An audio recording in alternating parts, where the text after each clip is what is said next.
The note she left behind. The most feared man in the city came home at 4 a.m., expecting his wife asleep in their bed. What he found instead would shatter him in ways bullets never could. A single folded note on her pillow, her wedding ring sitting on top of it like a period at the end of a sentence. Victor Moretti had built an empire on the belief that no one could take anything from him. He was wrong. And the woman who proved it wasn't an enemy with a gun. It was the woman who used to laugh at his jokes. If you stay with me until the end of this story, hit that like button and drop the name of the city you're watching from in the comments. I want to see how far this one travels tonight. Now let's begin. The elevator to the penthouse had a mirror on the back wall, and Victor Moretti had been avoiding it for about 6 years now. Not in any dramatic way. He just stood facing the doors, the way a man stands when he's in a hurry, and if his eyes drifted, he'd find something interesting about his cufflinks instead. He was 48. The mirror was a liar, he thought, and he didn't have the patience for liars at 4 in the morning. The numbers above the door climbed slowly. 41. 42. The building had that heavy, expensive quiet that rich buildings have, the kind you pay extra for and never consciously notice until you're somewhere cheap and the quiet is gone. His driver, Dom, was still down in the car, dozing with the radio low. Let him doze. Victor had told him twice already to go home, and twice Dom had nodded and done what Dom always did, which was whatever the hell he wanted. 47. The elevator sighed open. The hallway was dim, just the recessed bulbs on low, and Victor's shoes made almost no sound on the carpet. He rolled his shoulders once to work out the stiffness. His back hurt. His knees hurt. Sitting in a booth at Cicerone's for 4.5 hours while Paulie Benedito talked himself in circles about territory. That kind of thing used to be easy. Now it left a mark. He stopped at the door, pressed his thumb to the pad. The lock clicked soft and well-oiled. Addie? He said it the way you say a word you've said 10,000 times without hearing it. The apartment was dark except for the long band of city light coming in through the living room windows. The kitchen was clean. A single glass sat upside down on the drying rack. He noticed that glass and didn't know why. He walked through the living room, loosening his tie. Everything was where it should be, her paperback on the arm of the sofa, spine cracked halfway. The little ceramic dish where she dropped her earrings. Her cashmere throw folded in that particular way she folded things, corner to corner, always the same, as if the universe had to be folded or it would come apart. Adriana? Nothing. He figured she was asleep. Of course she was asleep. It was 4 in the morning. He went down the hall toward the bedroom, unbuttoning his collar, and the floor did that small creak it did right before the threshold, and he stepped in. The bed was made. That was the first thing. The bed was made. The covers were pulled tight the way housekeeping did it, not the way she did it, and for a half second his brain refused to process it, the way your brain sometimes refuses a word you already know. He stood there with his fingers on his top button. He looked at the bed. He looked at the nightstand. Her jewelry tray was empty. A little wooden tray, something she'd bought at a stall in Florence years back.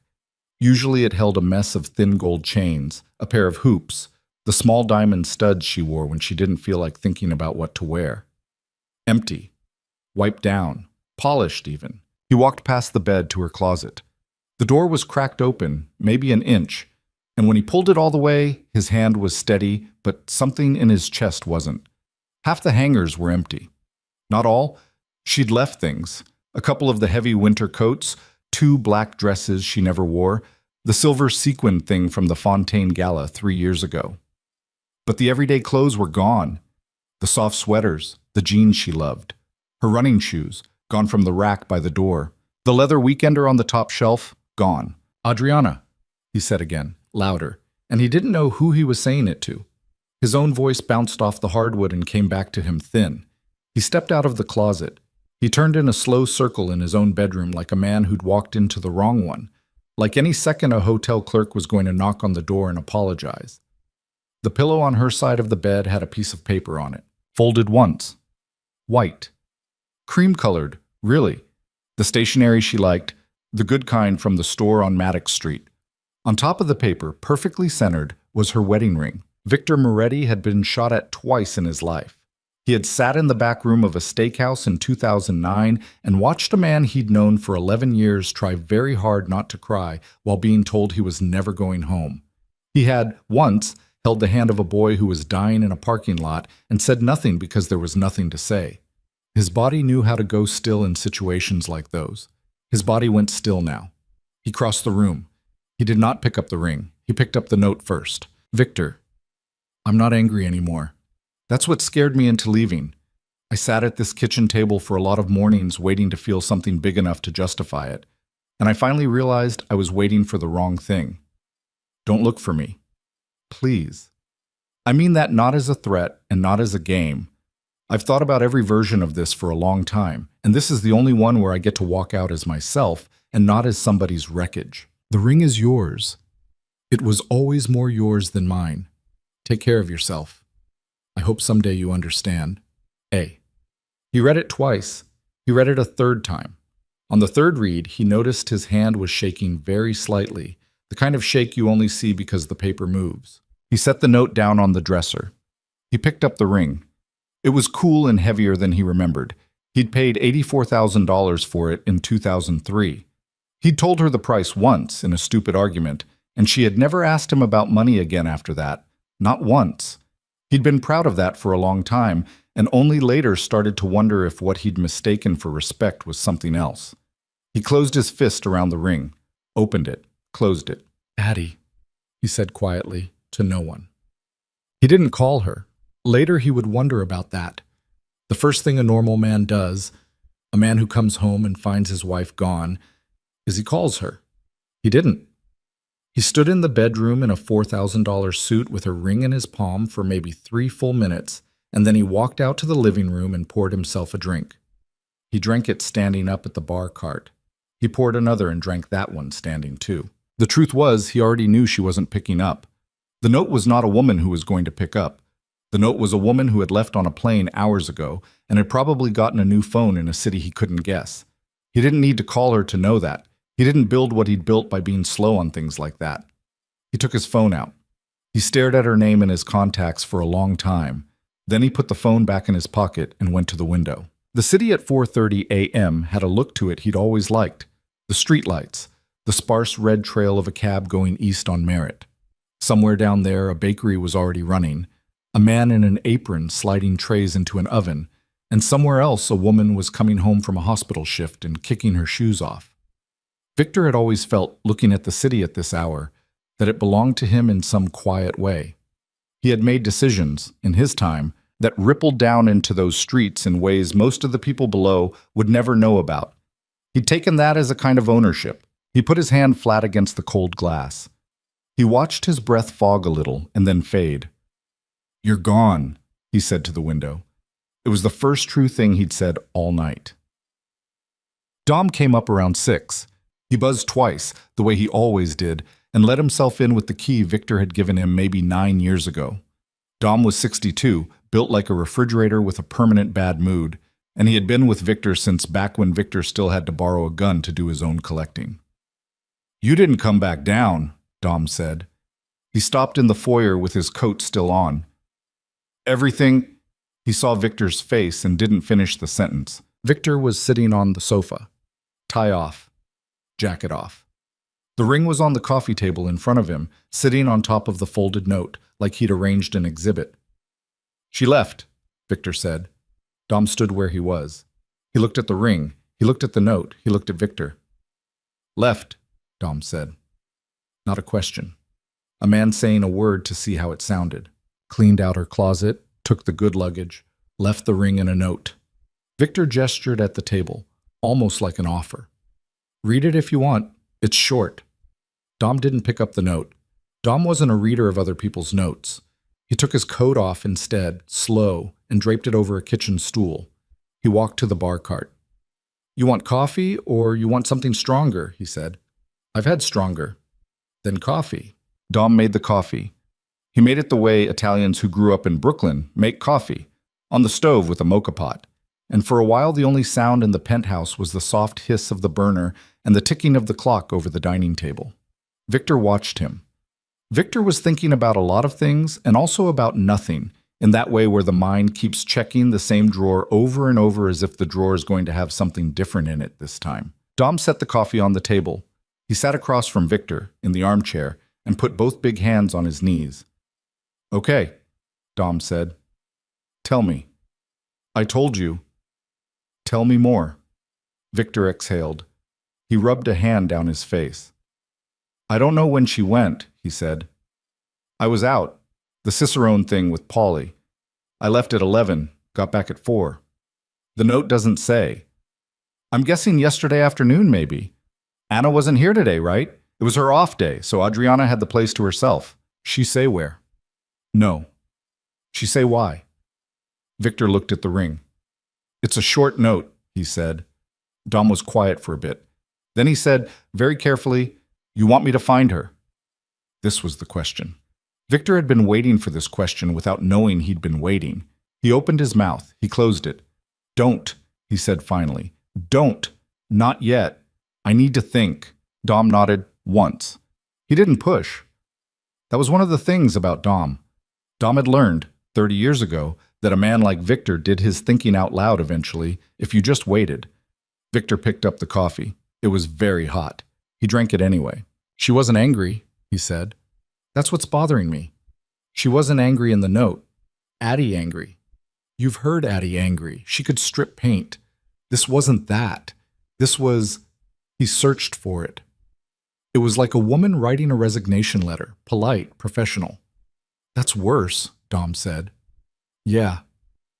Angry comes back, polite don't." Victor almost smiled, and then he didn't. He set the coffee down. He looked for the first time since Dom had walked in like a man who was 48 years old. "I did something," he said. Dom waited. Victor didn't want to say it. Not to Dom, not to anyone. Victor Moretti had not, in the entirety of his adult life, volunteered information that made him look smaller. But he looked at the ring on the table, and he heard himself anyway. "There was a woman," he said. This past spring. Into summer. It was stupid. It was 4 months of stupid. It ended." Dom's face didn't change. Dom's face didn't change for almost anything. "She find out," Dom said. "I don't know. I don't know. I was careful. I was..." He stopped. He could hear how he sounded. He rubbed his jaw. "I thought I was careful," he said. "I don't know anymore. I don't know what she knew and when she knew it." "Vic, don't do the voice." "I'm not doing a voice." "You're doing a voice." Dom leaned back. He looked at the ceiling like he was tired of the ceiling. Then he said, "How long you been married?" 21 years. 21 years, Dom repeated. "And you're surprised she was paying attention." Victor didn't answer. Dom stood up. He picked up his coat. He said not unkindly, "I'll be downstairs. Call me when you want to do something. Don't call me till then." He let himself out. The door made its soft, expensive click. Victor stayed on the sofa with the coffee going cold in front of him. Here's the thing about Victor Moretti that he himself would not have admitted out loud. Not to Dom, not to a priest if he'd had one, not to the ceiling. He had not been a good husband for a long time. He had been a generous one. There is a difference, and on some level he'd always known that, and on another level he'd decided the generosity was enough. He'd met Adriana when she was 23, and he was 27. She had been a waitress in a restaurant he'd been leaning on for protection money, although she hadn't known what he was, not for a long time. She'd thought he was some kind of businessman. The vague way women sometimes let themselves think a thing is a certain way, because they want it to be. She had short, dark hair in those days, and a laugh that came out a half-second late, like she was checking to see if the joke was really funny before committing to it. He had loved the delay. He had loved it specifically. They got married in a small church with 92 people, and her mother had cried the whole way through, and at the reception Victor's uncle had pulled him aside and said, "She's a good one, don't ruin her." And Victor had laughed because he was 28 and he didn't understand yet that ruin was a thing you did in small pieces without noticing. For a long time, he'd done right by her.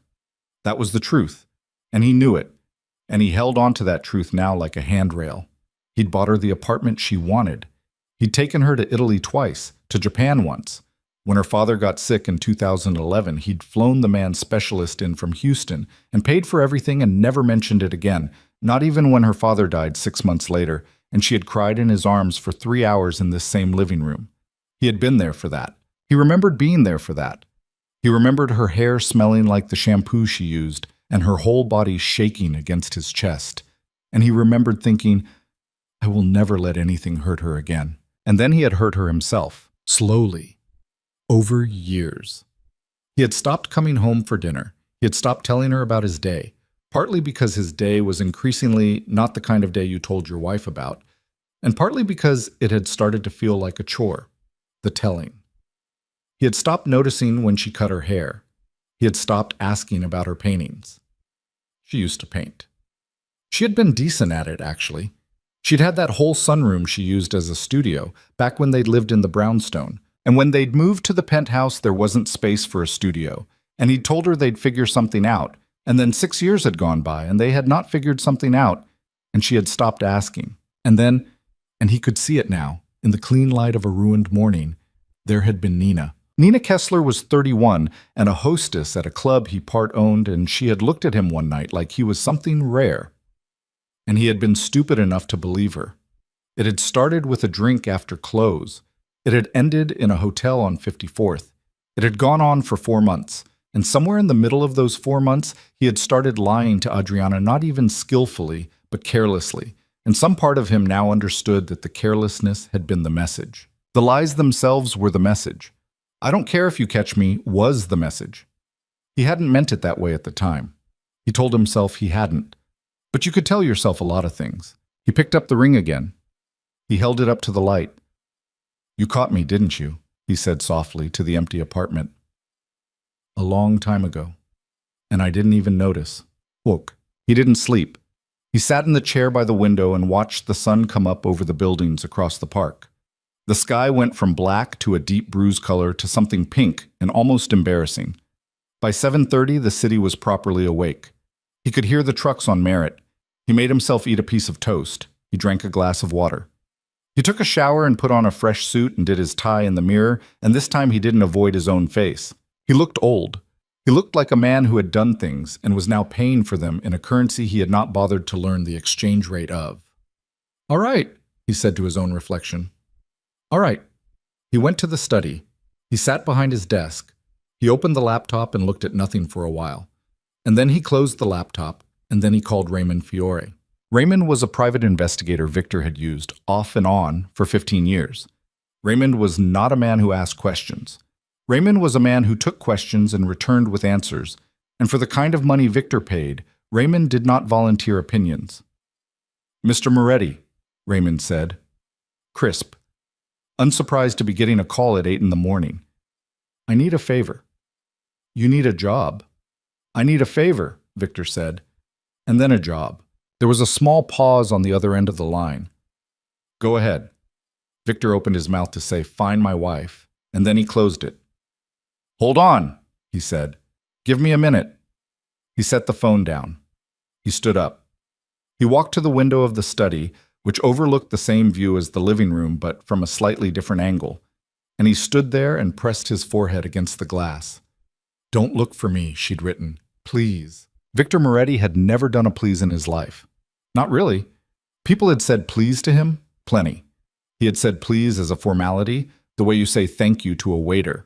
He had not, that he could remember, received a sincere please and actually honored it. I've thought about every version of this for a long time, and this is the only one where I get to walk out as myself. He closed his eyes. He could find her. Raymond could find her.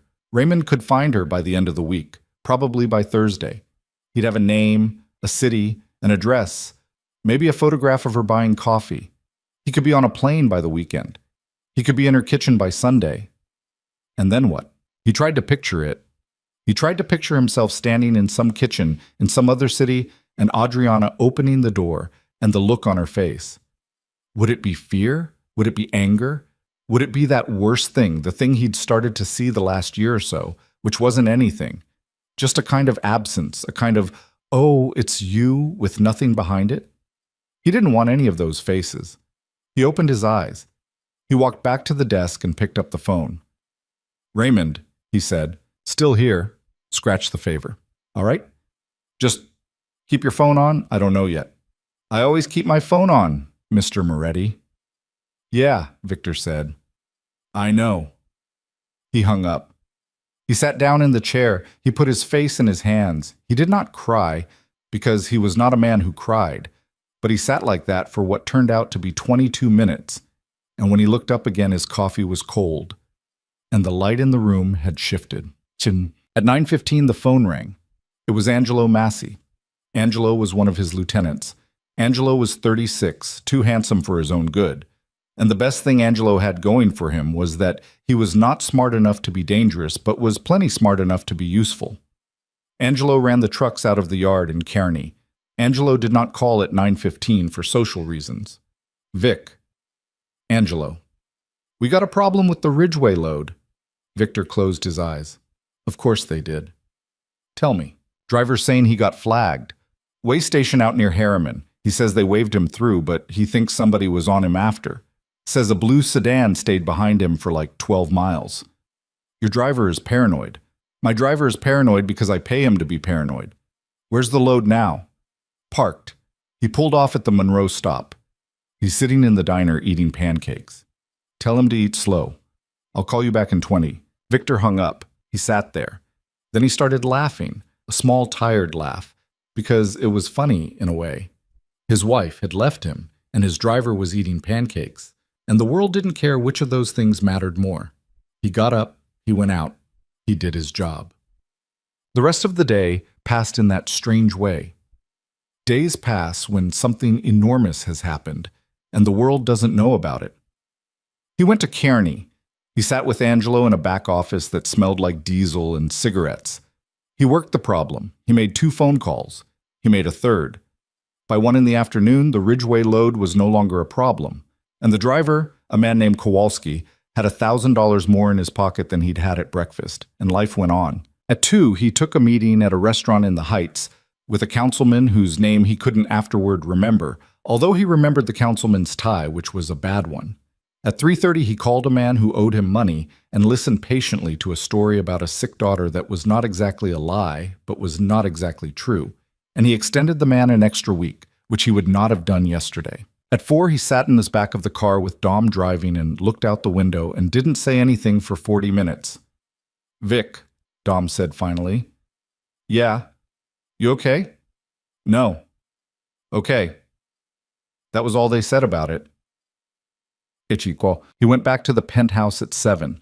He turned the light on in the foyer, and it was too bright, so he turned it off. He stood in the dark for a second, and he thought, this is the rest of your life now. This is what coming home is going to feel like. And he was surprised by how unsurprised he was. He walked to the kitchen. He opened the fridge. There was a container of the pasta salad she made, the one with the olives, and he shut the fridge immediately and didn't open it again. He ate crackers standing over the sink.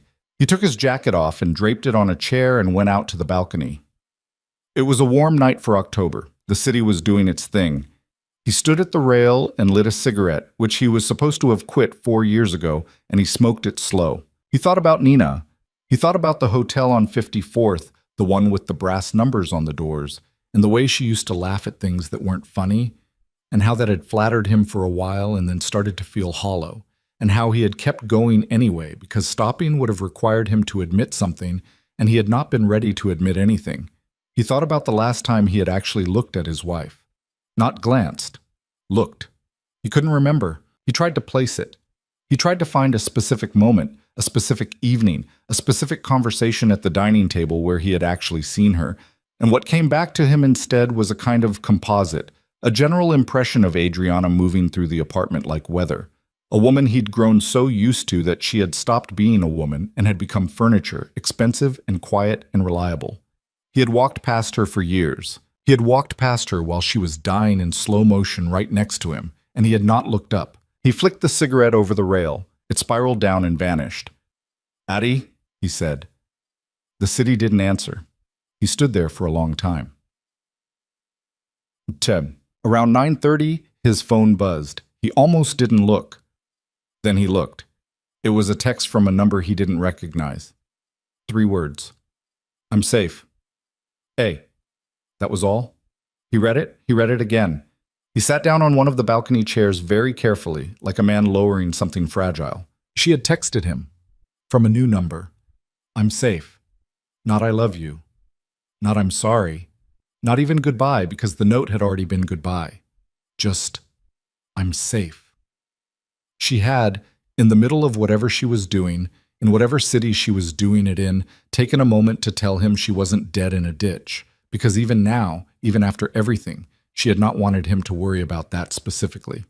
It was the kindest thing anyone had done for him in a decade. He put the phone face down on the little glass table. He put his hand over it, flat. He did not reply. He would not reply. That was part of the deal. The deal she had written on the cream-colored paper, the deal she had not actually offered but had imposed with the quiet force of a woman who had finally stopped asking permission. Don't look for me. All right. All right, Addie. He sat on the balcony for another hour. The cigarette he did not smoke sat unlit in his fingers. The city did its thing below him, indifferent, alive. He had always felt, looking out at this view, that he was a man who owned something. Tonight he understood, with a clarity that was not entirely unpleasant, that he had only ever been renting. At some point he went inside. He didn't turn on the lights. He walked through the dark apartment to the bedroom, and he sat on the edge of the bed on her side. The side with the empty jewelry tray, and he put his hand flat on the made cover where her body was supposed to be and was not. The cover was cool. He stayed like that until he couldn't tell if his eyes were open or closed anymore, and then at some point, without meaning to, he lay down in his clothes on top of the covers on her side of the bed.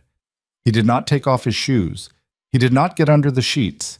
He lay there on top of the bedspread the way you lie on a stranger's bed in a hotel, like a man waiting for a call that wasn't going to come. Outside, far below, the city kept moving. Cabs, trucks, a woman coming home from a shift at a hospital maybe. A man in an apron sliding trays into an oven somewhere. None of it his, none of it, he understood now, had ever been his. He closed his eyes. He did not cry. But something in him, something that had been standing upright for a very long time, sat down. To understand how a woman like Adriana Moretti walks out of a penthouse in the middle of a Tuesday afternoon with 2 suitcases and a plan, you have to go back 8 months, to a Thursday in February, to a moment that was not especially dramatic at the time. It was 6:15 in the evening, and she was coming home early. That was the first thing. She was supposed to have been at a charity dinner for the Lenox Hill Pediatric Wing, a thing she went to every year with Victor, and the event had been canceled that morning because the host's mother had died. A woman Adriana had never met, in a city she had never been to, had passed away in her sleep on a Wednesday night, and because of it, Adriana had come home at 6:15 instead of 11, and because of that, a life ended. She didn't know that yet, of course. She was in a cab coming up 3rd Avenue, and she was a little annoyed because she had done her hair and she was wearing the navy dress with the sleeves, the one that wasn't comfortable but looked right in photographs. And now she was going to spend the evening watching a movie with Victor, assuming Victor was even home, which he probably wasn't. She paid the driver. She rode the elevator. She said hello to the doorman, Marco, who was new and still called her ma'am. She let herself into the apartment, and the first thing she noticed was a sound. A voice. A woman's laugh, quick and bright and coming from down the hall. She stopped in the foyer with her hand still on the door. She thought, for a full second, that she had walked into the wrong apartment. That happens sometimes in buildings like this. Same floor plan, same hallway. A distracted moment with a key. But the umbrella stand was hers. The little painting over the console table was hers. She'd bought it in Taos in 2009, and Victor had complained that it was too red. She closed the door very quietly behind her. She did not call out. She did not say, "Victor, I'm home." Something in her, older than her conscious mind, told her to keep her mouth shut. She set her purse on the console. She slipped off her shoes because the shoes had a heel and the heel clicked, and she walked in her stockinged feet down the hall toward the bedroom. The bedroom door was open about 2/3. She could see a strip of the room from the hallway. The corner of the bed, the foot of it, a leg in the air. A woman's leg, pale, long. Not hers. She should have turned around. Later she would wonder why she didn't. The answer, she thought, was that some part of her had been waiting for this moment for long enough that her body didn't know how to walk away from it now that it was actually here. Her body wanted confirmation. Her body was tired of maybe. She pushed the door open another 6 inches with one finger. Victor was on the bed.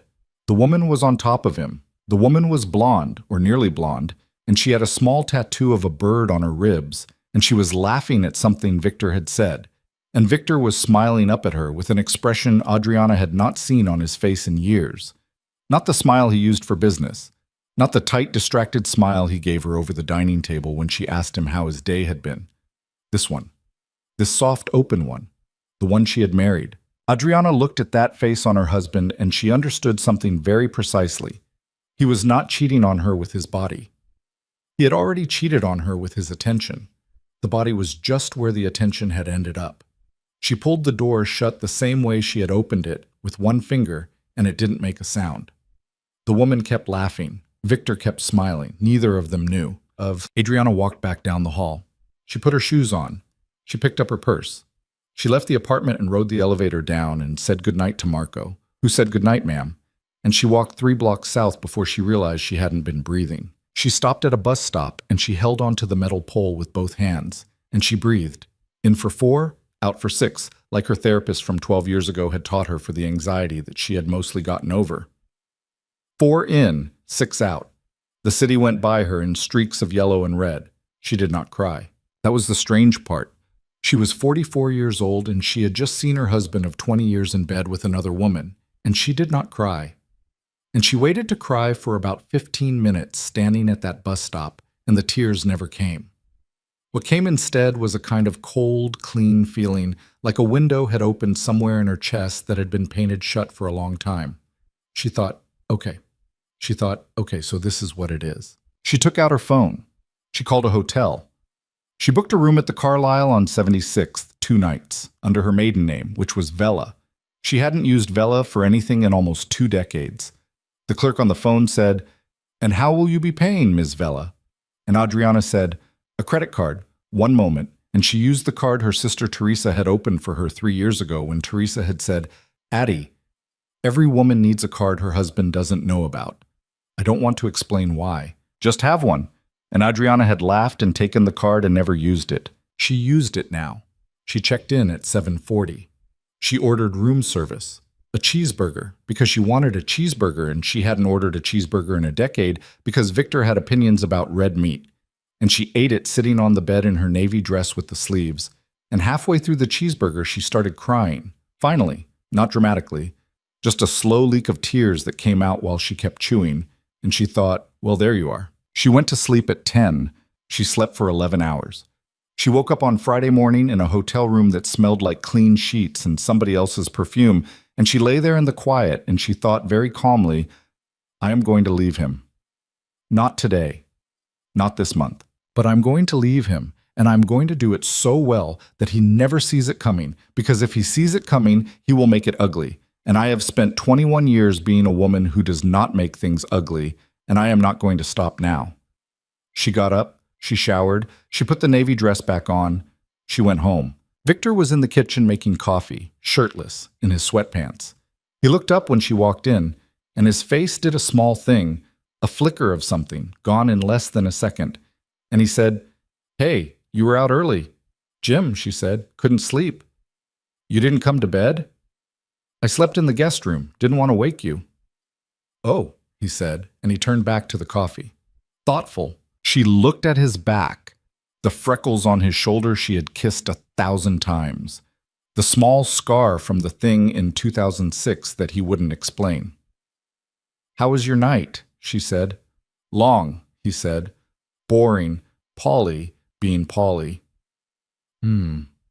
She walked over and kissed him on the shoulder, on the scar, because she wanted to know if she could still do it. She could. Her mouth still worked. Her face still worked. The cold, clean window in her chest stayed open. "I'm going to take a bath," she said. "Okay, babe." Babe. He called her babe now when he wasn't paying attention. Years ago, he had called her Addie, always Addie. And somewhere along the line, he had started calling her babe the way he called waitresses babe.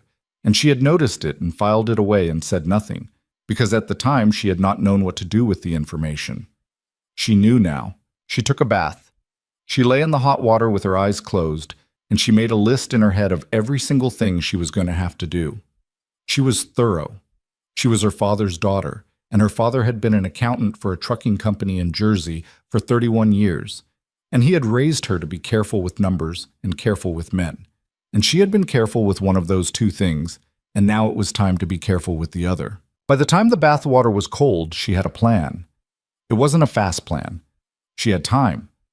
That was the one thing Victor had accidentally given her by being Victor. He was distracted, he was busy, he was convinced she had nowhere to go. She could take months. She would take months. She would use every single one of them. She got out of the bath. She dried her hair. She put on jeans and a sweater.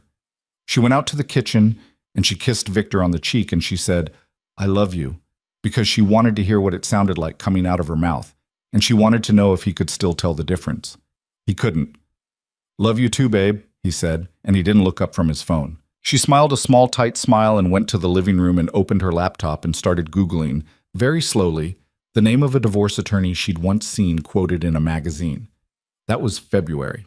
By March, she had an account at a bank Victor had never heard of. A small one out in Long Island City, opened in person with a driver's license she renewed in her maiden name. She moved money into it carefully, in chunks small enough not to trip anything. Cash from the household allowance Victor gave her every month, a $1,200 refund from a canceled vacation, $1,000 here and there from the art dealer who'd been paying her quietly, for a piece she'd sold in 2019 and which Victor had never bothered to ask about. She had thought, at the time of that sale, that she was saving for a studio. She had not known she was saving for a life. By April, she had talked to a lawyer. The lawyer's name was Helen Burr, and Helen Burr had a small office in Midtown, and wore a gray suit and had the kind of voice that made you want to sit up straight. Adriana had gone to her in person, paid in cash, signed nothing the first visit. Just talked. Helen Burr had listened to her for 40 minutes and had then said very calmly, "Mrs. Moretti, do you understand who you are married to?" "Yes," Adriana had said. "I mean, really, do you understand?" "I've been married to him for 21 years, Ms. Burr." "I understand." "Then you understand that the usual playbook won't work?" "Yes." "Good," Helen Burr had said. "Then we're going to do something else." What they were going to do, Helen Burr explained, was not get a divorce. Not right away. Not from the inside of the marriage.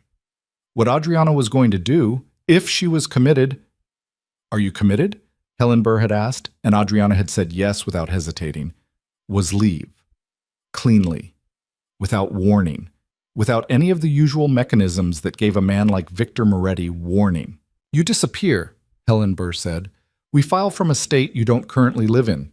We serve him by certified mail after you are already established somewhere he cannot find easily.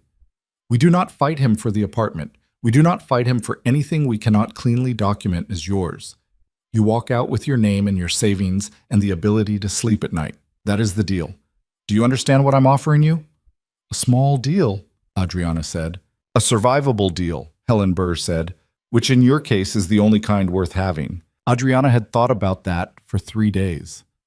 3 days of walking through the penthouse and looking at all the things she had bought over 20 years, the dining set, the rugs, the good china from their 10th anniversary, and understanding with a clarity that surprised her that she did not want any of it.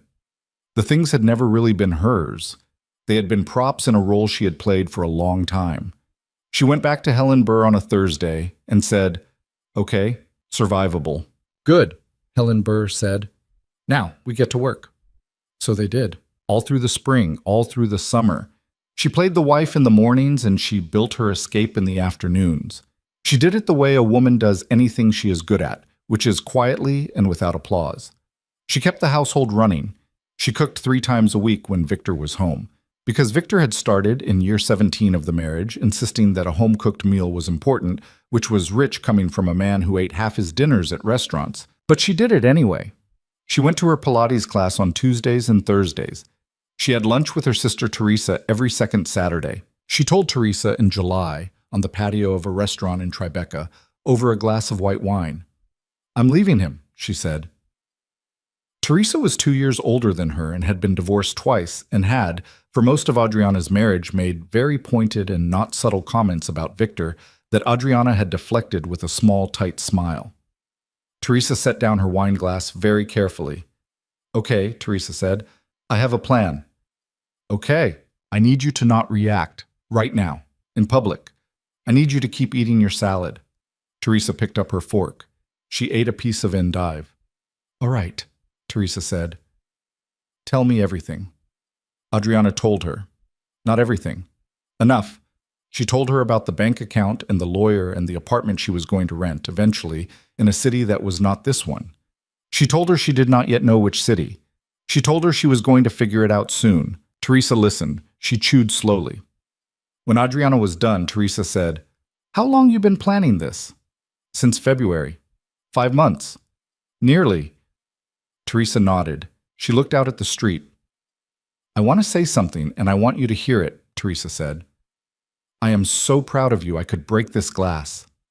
Adriana laughed, and the laugh was the first honest laugh she had laughed in public in months. And a man at the next table looked over, and she didn't care. "Don't break the glass," she said. "They charge." "Oh, I know they charge," Teresa said. "I'm going to buy you another one. We're going to drink another one right now." They drank another one. That was July. In August, she found the city. She had not expected it to be Savannah. She had never been to Savannah. But she had been reading a novel on the balcony one night. Victor was out. Victor was always out. And the novel was set in Savannah. And the woman in the novel had walked through a square full of live oaks, dripping with Spanish moss. And Adriana had put the book down and thought, that is where I am going to live. It was ridiculous. She knew it was ridiculous. You didn't pick a city from a paperback. Except she did. She flew down there in September, telling Victor she was going to see her old college friend in Charleston, which was a lie Victor did not question because he never questioned anything about her life anymore. She spent 4 days in Savannah. She walked through 6 different neighborhoods. She ate shrimp and grits at a place on Bull Street, and she sat in a park under one of those oaks with the moss. And she cried, a little. And then she called a realtor. The realtor was a woman named Bev, who had red glasses and a laugh that was too big for her body. Bev showed her 3 apartments. The third one was a second-floor walk-up in a converted townhouse on East Gaston.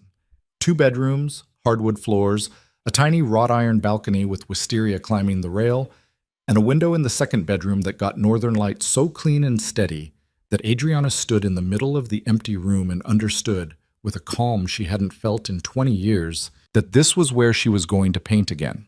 "I'll take it," she said. "Honey," Bev said, "don't you want to see the kitchen first?" "I don't care about the kitchen." "Fair enough," Bev said, and took her out for a glass of wine. The lease was in Adriana Vella's name. The deposit was paid from the Long Island City account. She flew back to New York on a Sunday night, and Victor was not home, of course, and she unpacked her small carry-on and put the key to the Savannah apartment inside a zippered pouch at the bottom of her purse, and she went to bed, and she slept for 9 hours. In October, she picked the day. It had to be a Tuesday, she decided, because Anna, the housekeeper, had Tuesdays off, and Victor had a thing on Tuesdays with Paulie Benedetto, a long dinner thing that always ran until 2 or 3 in the morning. She picked the second Tuesday of the month. She marked it on a calendar in her head and on no calendar anywhere else. She spent the last 2 weeks doing the hardest thing she had done in her entire life, which was being normal. She cooked. She smiled. She sat across from Victor at the dining table one Sunday evening, and he asked her how her week had been, and she said, "Fine, honey. How was yours?" And he said, "Long." And he looked at his phone, and she looked at him, and she thought, "This is the last Sunday dinner I will ever eat in this apartment, and you don't know." She did not feel cruel about it. She had thought, when she first started planning, that she would feel cruel. She did not. What she felt was a slow, enormous sadness, because she loved him, in a way. Not the way she had loved him at 23. That love had died a long time ago, and she had not noticed the funeral. But there was a residue of love, a thin film of it, that had stayed on her hands all through this summer, and she knew she was going to feel it for a long time, even after she was gone. She wrote the note on the Monday night, the night before. She wrote it 7 times. The first version was 3 pages long and angry and full of everything she had wanted to say for 5 years. Every grievance, every silence, every time he had not asked about her paintings, every time he had called her babe when he meant the maid. She read it back and she tore it up. The second version was 2 pages and cold. She tore that one up too. The third version was shorter and meaner. The fourth version was shorter and kinder. By the 7th version, she was down to a few lines, and the lines were the truth. And the truth was smaller than she had expected. Victor. I'm not angry anymore. That's what scared me into leaving. She signed it A because she did not want to write out her name. Her name felt like something she was taking with her. Tuesday morning. Victor left for the city at 9:40. He kissed her on the forehead. He said, "See you late tonight, babe." And she said, "Drive safe." And that was the last time they spoke. She waited an hour. She watched the clock. At 10:45, she called the car service, not the one Victor used. A different one, a regular yellow one, the kind with an app. She packed the 2 suitcases she had pre-packed 3 weeks earlier and hidden in the back of her closet behind the winter coats. She packed her good brushes, wrapped in a soft cloth. She packed her father's pocket watch, the one thing in the apartment that was unambiguously hers. She packed the framed photograph of her mother at 26, laughing in a field somewhere in Puglia, which Victor had never once looked at. She did not pack the wedding album. She stood in front of the shelf where it lived, and she took it down and she looked at the first page. The 2 of them at the church, her in the dress her mother had made, him in a tuxedo that didn't fit right in the shoulders. And she closed the album and she put it back on the shelf. Let him have it. Let him sit with it. She went through every room one more time. In the kitchen, she stopped at the window where her little herb pot sat on the sill. Basil, rosemary, a sad parsley she had been trying to revive for months. She thought, who's going to water you? And then she thought, not my problem anymore. And it was the most selfish thought she had had in 21 years, and it felt wonderful. She carried the 2 suitcases to the front door. She set them down. She went back to the bedroom one last time. She put the note on his pillow. She stood there looking at the bed for a moment. She thought about the years in that bed, the good ones and the bad ones. The night her father died when Victor had held her. The night she had come home from the bus stop with the navy dress on 9 months ago and lay down next to him and listened to him breathe and known she was leaving. She took off her wedding ring. It came off easily. It always had, actually.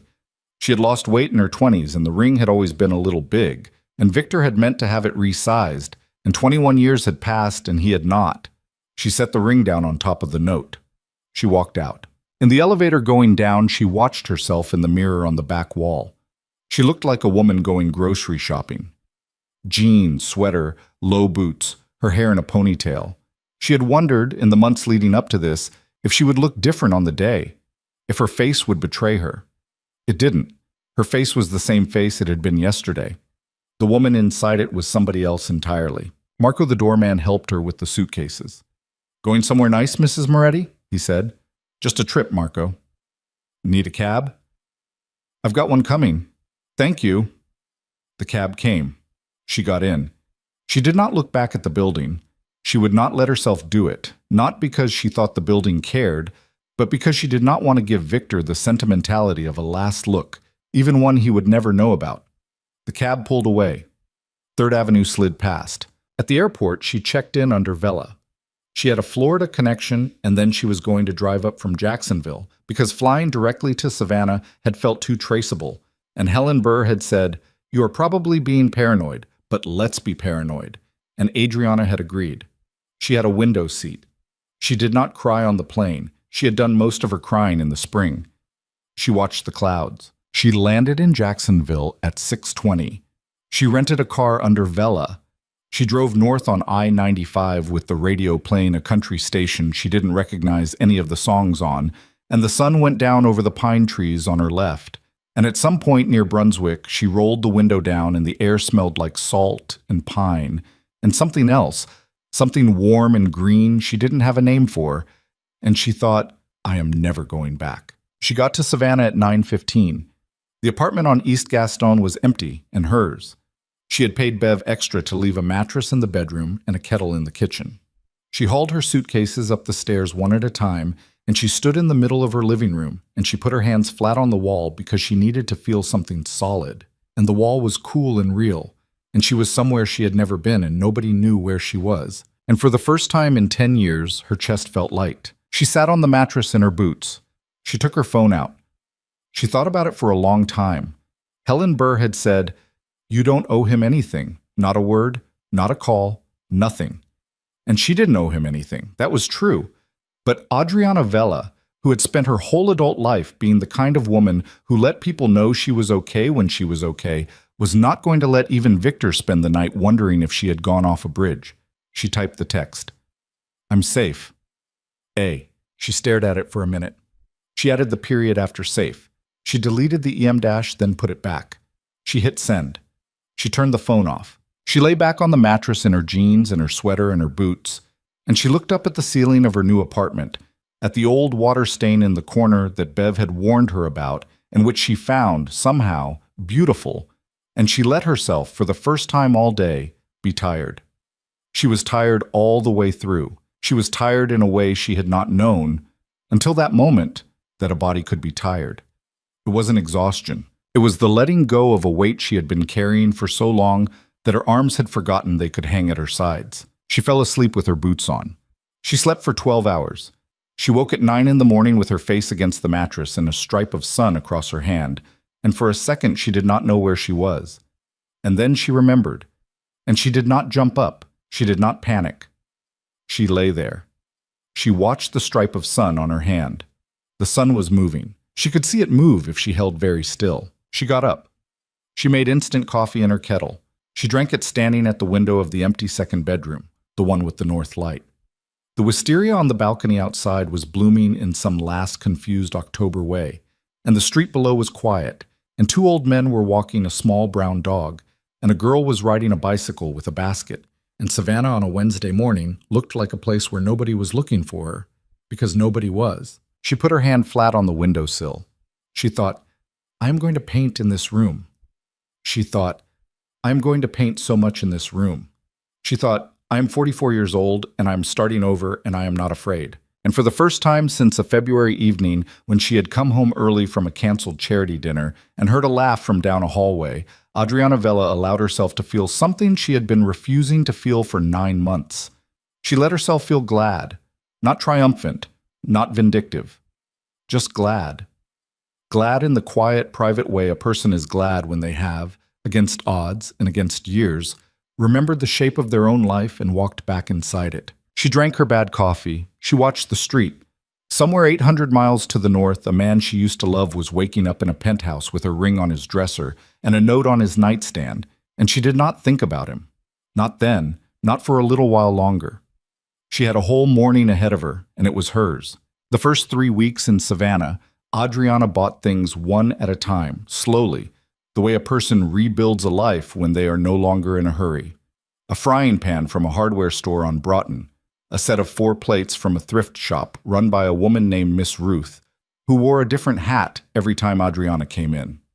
A kitchen table for $85 from a man selling furniture out of a truck in a church parking lot, the man wearing a windbreaker in 70-degree weather and telling her the table had belonged to his grandmother, which was probably a lie, but which Adriana chose to believe. She carried the table home in 4 trips because she refused to call anyone for help.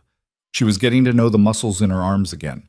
She was getting to know, in general, the specific pleasure of doing small things badly and alone. Meanwhile, 800 miles north, Victor Moretti was doing something he had never done in his adult life, which was nothing, not literally. He went to work. He showed up at the yard in Kearney. He took meetings in the back rooms of restaurants. He nodded at the right moments. He signed what needed signing.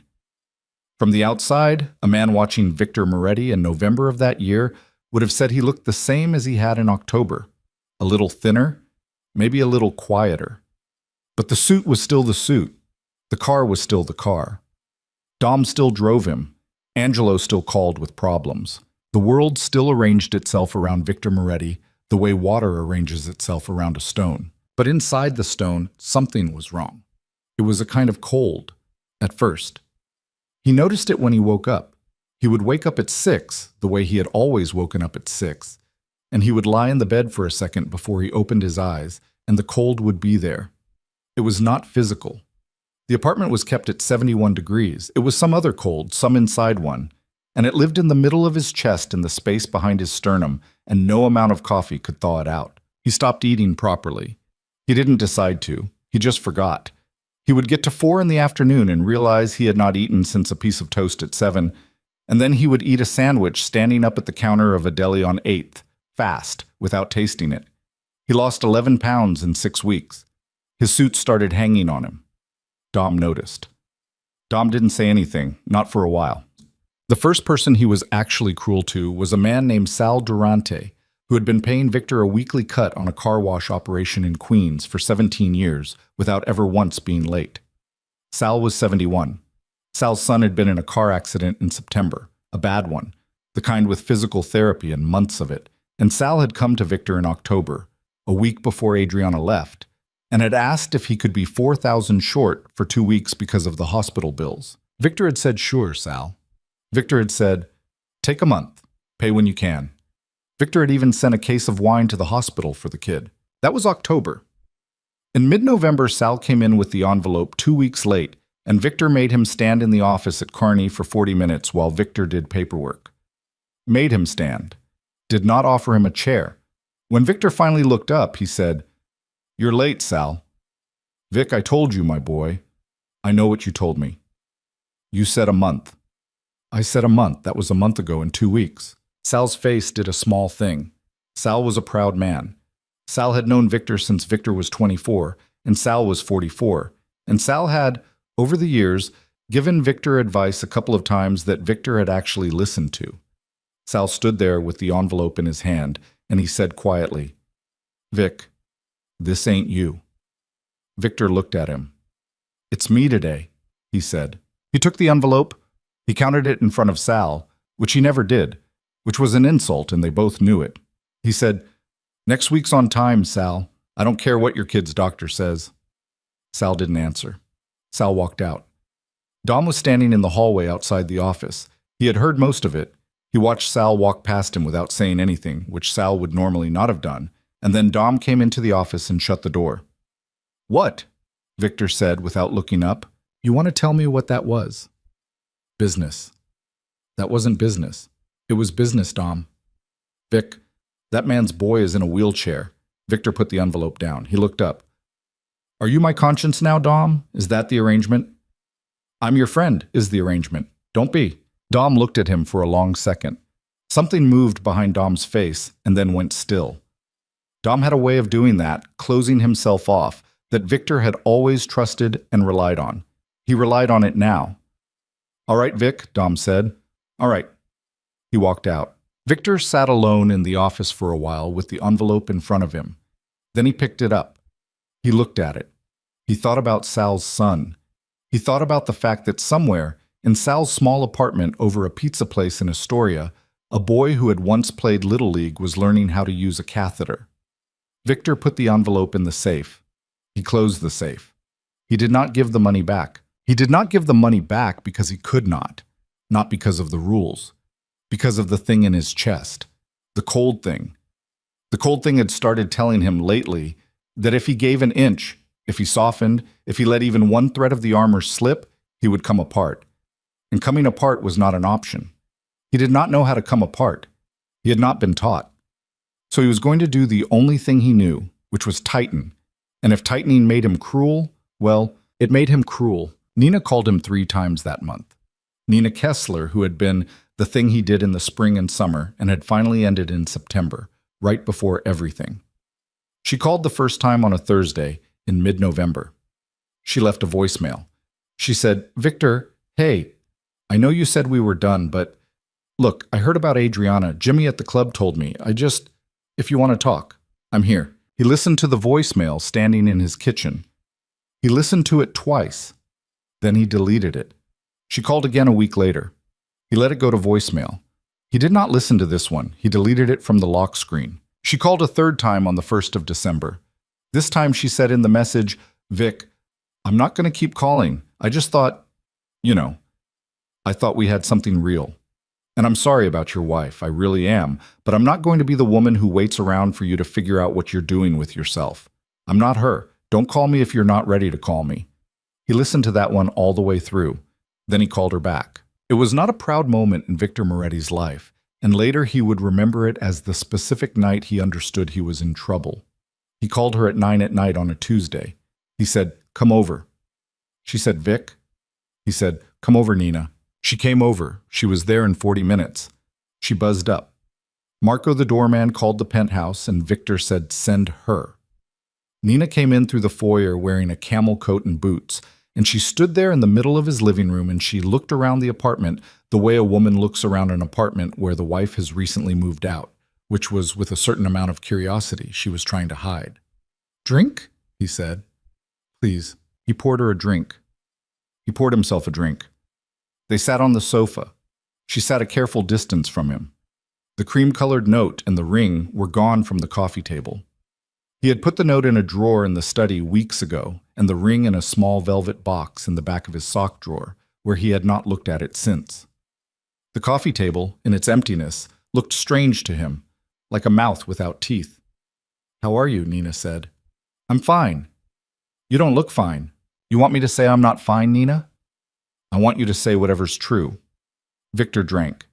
He looked at her. She was a pretty woman. She was 31, and her skin was good, and her eyes were that particular blue that had caught him months ago in a hallway of the club, in a way that had felt, at the time, like something. He looked at her now, and he felt nothing. Not dislike, not desire, nothing. She was a stranger in a coat on his sofa. "I shouldn't have called you," he said. "Okay. I mean it, Nina. I shouldn't have called you tonight. I was lonely. That's the whole of it. I was lonely and I called you and it was wrong." She set her drink down. "Victor." "Don't."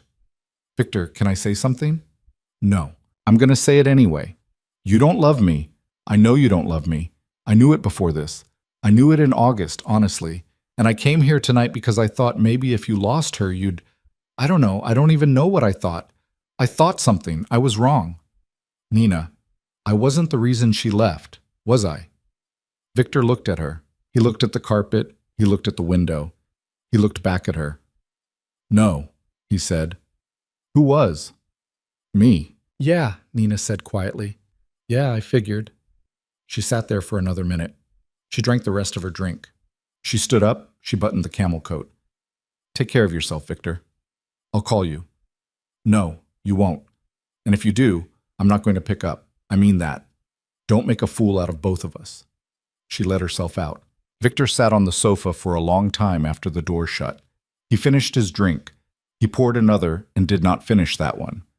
At some point he realized he was crying, and he was surprised, because he had not cried in 22 years, not since the morning of his father's funeral, and he wiped his face with the back of his hand like a boy, and he kept crying quietly, without sound, for about 10 minutes. Then he stopped. He got up. He went to the bathroom. He splashed water on his face. He looked at himself in the mirror over the sink and he said aloud, "Get it together." His voice came out flat and strange and did not belong to him. He did not sleep that night. He went to work in the morning. Back in Savannah, Adriana was painting. She had not been sure at first that she remembered how. She had set up the easel Bev had helped her buy in the second bedroom, the one with the north light, and she had put a fresh canvas on it, and she had stood in front of it for 3 days without touching it. She made coffee. She made breakfast. She looked at the canvas. The canvas looked back at her, completely white, completely silent, a wall of nothing. She thought, "I have forgotten. 21 years is too long. I have forgotten how to do this, and I am going to find out now, at 44, that it is gone." On the 4th day, she put a line of burnt sienna across the canvas for no reason. Just a line, just to ruin the whiteness, so she could stop being afraid of it. The line was crooked. The line was ugly. The line was the first honest mark she had made on any surface in 2 decades. And she stood there looking at it, and she started to laugh. And she laughed for a full minute until she had to sit down on the floor. After that, she painted. Slowly, at first. She didn't know what she was painting. She was just painting. She was putting color down and seeing what happened. Some days she worked for 40 minutes and then ate a sandwich and went for a walk. Some days she worked for 6 hours and forgot to eat anything and came out of the room blinking like a person coming out of a movie theater in the afternoon. She painted over things. She painted over things again. She was not good at first. She knew she was not good. She did not care. By the middle of November, she had a canvas she liked.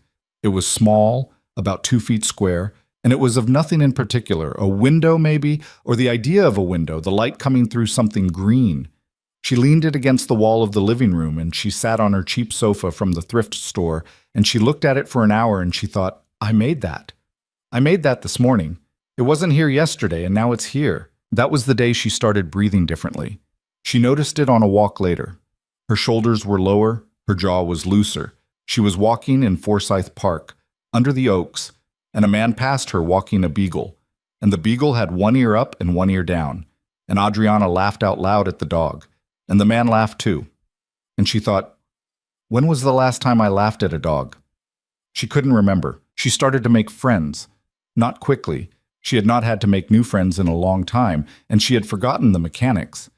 But slowly, by accident, the way friendships happen when you are in one place for a while and not pretending to be anyone. There was a woman named Celeste who ran a small bookstore on Bull Street. Celeste was in her 60s and had been widowed for 11 years and had, behind the counter, a small gray cat named Edgar, who slept on a stack of Chekhov. Adriana had wandered in one afternoon looking for something to read, and Celeste had looked up from her crossword and said, "You're new." "I am. Savannah's not for everybody. You tired of it yet?" "Not yet." "Give it 3 months," Celeste said. "Then we'll talk." Adriana had bought a used copy of a novel by a writer she'd never heard of, and a week later she had come back and bought another one. And by the third visit, Celeste had said, "What do you do anyway?" And Adriana had hesitated for one beat before she said, "I paint." "Oh yeah, any good?" "No." "Ha," Celeste said. "A woman who knows what she is. Rare." They had coffee after that, every Friday, at a place on Broughton that served the coffee too hot and the pastries too sweet. Celeste had opinions about everything, and most of her opinions were funny, and some of them were wrong, and Adriana loved her for it. She did not tell Celeste about Victor, not for a long time. Celeste, in the way of people who have lived enough, did not ask. There was a woman at the art supply store downtown named Tasha, maybe 28, black, with a lip ring and a sleeve of tattoos, who wore an apron and told Adriana one afternoon that she was using the wrong kind of varnish. Tasha said this kindly but firmly, the way a professional tells an amateur the truth, and Adriana listened, and Tasha sold her a different varnish. And after that, Adriana came in every Thursday for supplies and stayed for 15 minutes talking about color. Tasha was a painter too. Tasha had been to art school and had come home to Savannah after her mother got sick and had stayed because her mother needed her. Tasha had a studio in a converted garage behind her aunt's house. Tasha invited Adriana over, one Saturday, to see it. They stood in Tasha's garage together and looked at Tasha's paintings, which were enormous and confident and full of ochres and blacks and unexpected pinks.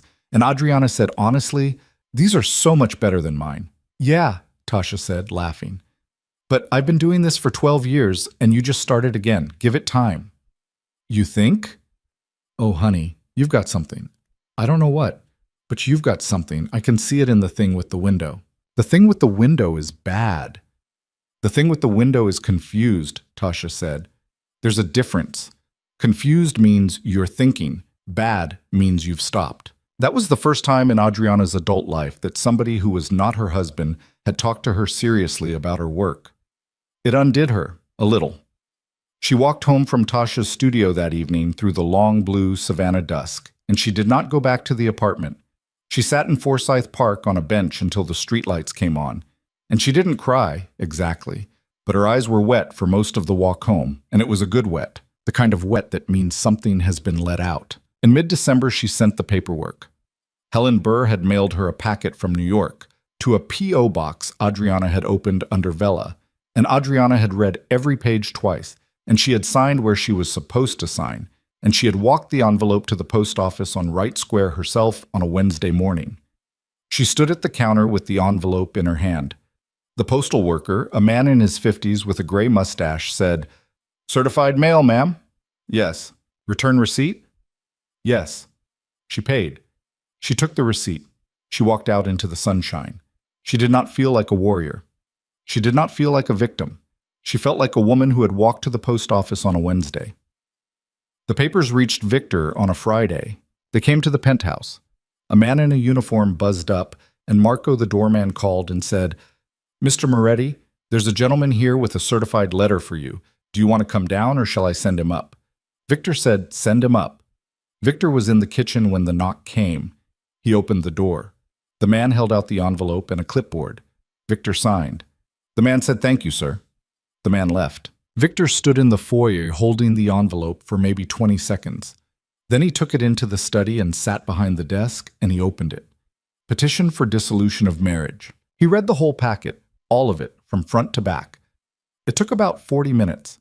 The filing was in Georgia. She was in Georgia somewhere. Georgia was a big state. He noted the attorney's name at the top, Helen Burr, Esquire, with a New York address. And he understood, with a small dry flash of respect he did not want to feel, that Adriana had used a New York attorney to file in Georgia, which meant that by the time he had anything to push against, she had already been settled there for 60 days under that state's residency requirement. She had been planning this for a very long time. The papers did not ask for alimony. They did not ask for the apartment. They did not ask for the cars, the accounts, the business, any of it. They asked for a clean dissolution on the grounds of irreconcilable differences and a return to her maiden name, Vela. She was asking to be Vela again. Victor sat with the papers in front of him for a long time. He did not call Dom. He did not call his own lawyer. He did not do anything at all. He sat at the desk, and he ran his thumb along the edge of the first page, and his mind, which had been spinning and spinning for 2 months now, was very still. He was not, at this specific moment, angry. He was something else. He was in the presence of a fact he had been refusing to face, and the fact was larger than he was, and the fact was this. She didn't want anything from him. Not the money, not the apartment, not $1 of alimony, not the cars, not the china. Not a single piece of jewelry he had bought her over 21 years. She wanted her name back and she wanted to be released, and that was all. It was the cleanest divorce petition he had ever seen, and he had seen a few. He understood, sitting there, that a woman who did not want anything from you was a woman who had successfully already left. There was nothing to negotiate. There was no lever. There was no pressure point. He could fight it, and he could drag it out, and he could make her life hell for 18 months in a courthouse somewhere. And at the end of those 18 months, she would still walk out as Adriana Vela, and he would still be alone, and he would also be the man who had spent 18 months and $250,000 to prove, in public, that he could not stand to be left. He picked up the packet. He walked to the window. He looked at the city. He did not cry this time. He was past that. He just stood at the window holding the papers, and he said, aloud, to nobody, "All right, Addie." He signed them that weekend. He had his own attorney, a man named Bill Janko, who had been handling his personal matters for a decade, come to the apartment on a Saturday afternoon. Bill had the papers reviewed in 40 minutes. Bill said, "Vic, I want to go on record that I think you should contest at least the residency issue. I think we could push on a few. Sign them, Bill." "You sure?" "Sign them." Bill signed them. Bill's partner notarized them. Bill asked one more time if Victor was sure, and Victor, who was standing at the window of the study with his back to the room, said yes without turning around. Bill left. Victor stayed at the window. The afternoon light on Park Avenue was the pale gold light of early December. A doorman across the street was sweeping the sidewalk. A woman in a long coat was walking a large dog, a dog too big for her, and the dog was pulling her and she was laughing. Victor watched her laugh. He thought, somebody loves her and she doesn't know it yet. He did not know why he thought it. It was the kind of thought that had been coming to him lately, uninvited. He stood at the window until the light changed. That night he did not go out.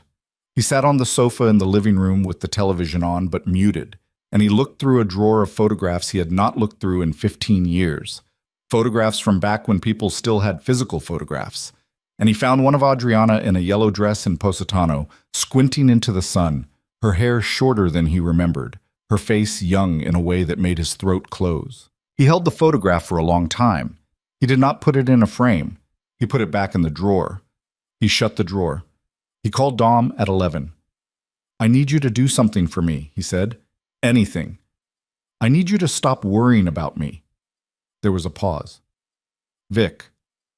"I'm serious, Dom. I know you've been... I know. Stop. I'm fine. I'm going to be fine. I just need to get through this piece of it. Don't call me on weekends for a while. Don't come up unless I call you." "You going to do something stupid?" "No, the opposite, actually. I think I'm going to stop doing stupid things. For a while." "All right, Vic." "All right." They hung up. Victor went to bed at midnight. He slept 3 hours. He lay awake from 3 to 5 looking at the ceiling. At 5, he got up and made coffee and stood at the kitchen window and watched the sun come up over the park in that same thin winter light that had felt 20 years ago like the most hopeful light in the world and which felt now like something else he did not yet have a name for. By January, the divorce was final. Helen Burr mailed Adriana the decree in a manila envelope with a post-it on the front that said, "Congratulations."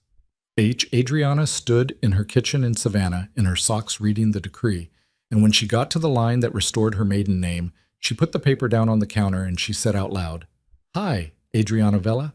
Nice to meet you." She laughed at herself. She laughed alone in her kitchen. Then she got her coat and she walked to Celeste's bookstore, and when Celeste looked up from her crossword and said, "You look different today, honey," Adriana sat down in the chair by the counter and she said, "Celeste, I want to tell you a story." Celeste put down her pen. "All right," Celeste said, "I've got all day." And Adriana told her. Not all of it. Not the specifics of who Victor was or what he did or the money or the worry.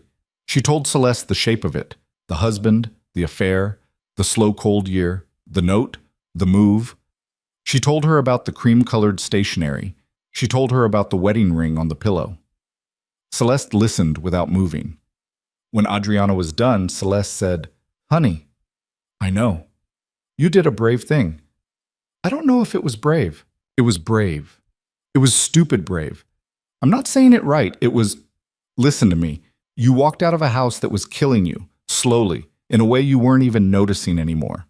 That's the hardest kind of walking out there is. The ones where somebody's hitting you, you can see the bruises.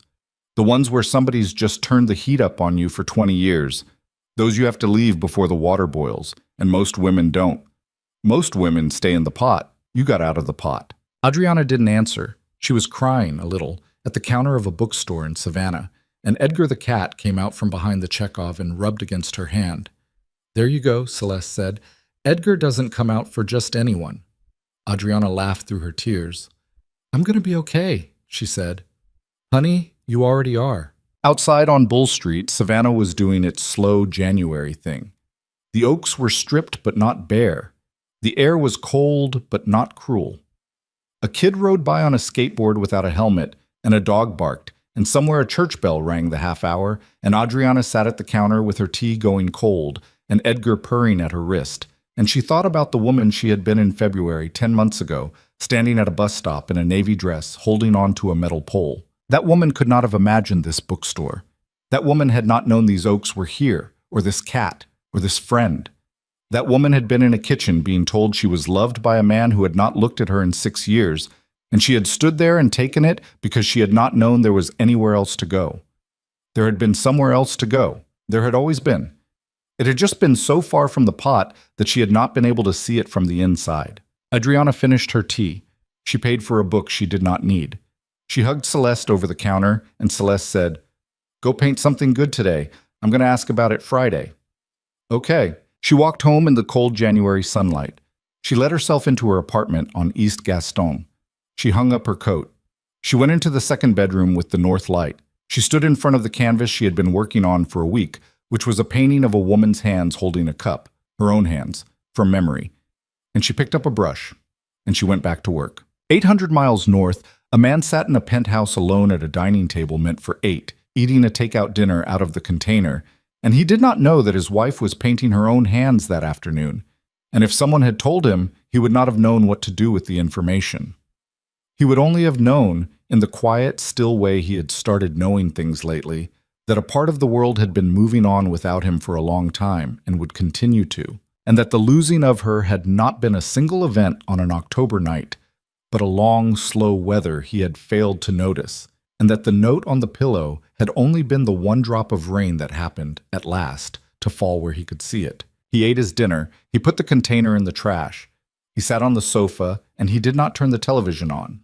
He sat in the quiet, and the quiet was enormous, and he let it be. The quiet that Victor Moretti sat in that December night became, without him deciding it, the shape of the next 2 years. Not quiet in the sense of peace. He did not have peace. He had something harder and less honest, which was absence. The apartment stayed the same. Anna, the housekeeper, came on her days. The basil plant on the kitchen windowsill died sometime in January, and he noticed it in March, the stems gone brown and brittle, and he stood over the pot for a long time with his hand on the sill, and then he threw the whole thing out, pot and all, into the trash under the sink. He did not replace it. He told himself he was not a man who watered plants. That was a lie, because he had watered them often enough when Adriana had been busy. But the kind of lie a man tells himself to not think about a specific 10-second memory of his wife in a gray t-shirt filling a plastic measuring cup at the sink and carrying it to the window. He threw the plant out and he did not replace it, and that was the end of that. He stopped going to certain restaurants. Cicerone's, where he had sat with Polly Benedetto on the night she left. He didn't go there again, not once, in 2 years. He did not give a reason. Polly, who was sharp about people in a way Polly was sharp about very little else, understood without being told, and Polly stopped suggesting Cicerone's. They met at a place on Mulberry instead, a place Adriana had never liked, and therefore had never been to. Victor ate there twice a week. The food was worse. He did not care. He stopped going to the Met. Adriana had dragged him there maybe 4 times in 21 years, and he had complained each time, and now he could not walk past the building on 5th without his chest doing something small and mean. He did not go to the park. He did not go to the hotel on 54th, which he would not have gone to anyway because of Nina, but there had been a time when he'd taken Adriana there to lunch in the restaurant off the lobby, one particular spring afternoon in 2008. And if he had thought about it honestly, he would have understood that he was now avoiding places for 2 completely different sets of reasons, and that both sets of reasons led back to the same woman. He did not think about it honestly. Not for a while. Thinking honestly was not something Victor Moretti had been trained for. He got meaner at work. That was the clean way to say it. He had always been hard. You did not run what he ran by being soft. But there had been, for years, a kind of balance in it. He had been hard and he had been fair, and men had worked for him because the fairness was real. That fairness thinned out, over the winter and into the spring, and by the time the city was warm again, he was a man his own people stepped carefully around. He raised tribute on 3 operations without warning in February. He cut a driver loose in March for being 20 minutes late to a pickup, and the driver had 3 kids, and Dom had come to Victor afterward and said, "Vic, that was rough." And Victor had said, he was late, and that had been the end of the conversation. Angelo Massi, who was not smart enough to be afraid of most things, got afraid of Victor that spring. Angelo stopped joking in the back office. Angelo stopped calling Victor Vic and started calling him boss, which Victor had never asked for and which he noticed but did not correct. The shift was in Angelo's posture. Angelo had stood a certain way around Victor for 8 years, loose and easy, the way a man stands around a man he likes. Now Angelo stood the other way. Victor saw it. He did not fix it. He told himself Angelo would come back around. Angelo did not come back around. Dom came to him at the end of April. They were at the office in Kearney, late, past 10, and the yard outside was empty except for the security lights. Dom shut the door and sat down across the desk without being invited. "Vic, don't. I'm going to say it. You hired me to say it. You hired me 30 years ago. I hired you to drive." "You hired me for both," Dom said. "You know you did." Victor put his pen down. He leaned back in the chair. He looked at Dom, really looked, for the first time in months, and he saw that Dom had gotten older. Dom was 62, 63 now, and the last year had added something to his face. Victor had not noticed. He was not noticing things about the people around him lately, and when he did notice them, like now, he felt a small cold shock. "Go ahead," Victor said. "You're going to lose the crew." "I'm not going to lose the crew. You're going to lose them, Vic. Not this year. Maybe not next year. But you keep going the way you're going, and in 3 years, half the guys in this yard are going to be working for Benedetto, and you're going to be sitting in that penthouse wondering what happened." "Dom, let me finish. I'm not asking you to be a different man. I know who you are. I've been knowing who you are since you were 25 and you didn't know how to tie a tie. I'm asking you to remember who you were, specifically, before your wife left. That guy. He was also hard. He was also a son of a bitch some days. But that guy gave Sal Durante 4 weeks when his kid got hurt, and that guy didn't make Kowalski stand outside in the cold for 40 minutes because he had a bad morning. This guy," Dom tapped the desk, "this guy's somebody else. And this guy's going to bleed out slow because people don't quit you all at once, Vic. They quit you in pieces, and you won't see it until the pieces are already gone." Victor was quiet for a long time. "You done?" he said finally. "I'm done." "All right." That was all he said. "All right."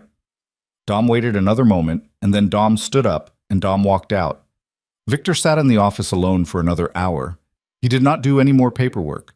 He looked at the far wall where a framed photograph of his father hung, a photograph from 1978, the old man in a dark suit outside a bakery in Bensonhurst, and he thought about his father for a while, and he thought about himself, and at some point he put his face in his hands, not crying, just tired. And he stayed like that until the cleaning crew buzzed in downstairs and he had to go. He did not change, not right away.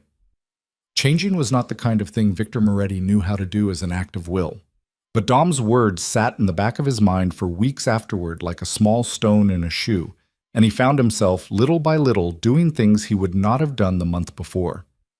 He gave the driver his job back in May, quietly, through Angelo, without making a speech about it. He called Sal Durante in June, out of the blue, and asked how the boy was doing, and Sal, stiff and careful on the phone, said the boy was walking with a cane now, and Victor said, "That's good, Sal. That's real good. Tell him I'm thinking of him." And Sal was quiet on the line for a second and then said, "I will, Vic, thank you." Small things. They did not make him a good man. He knew that. He was not chasing goodness.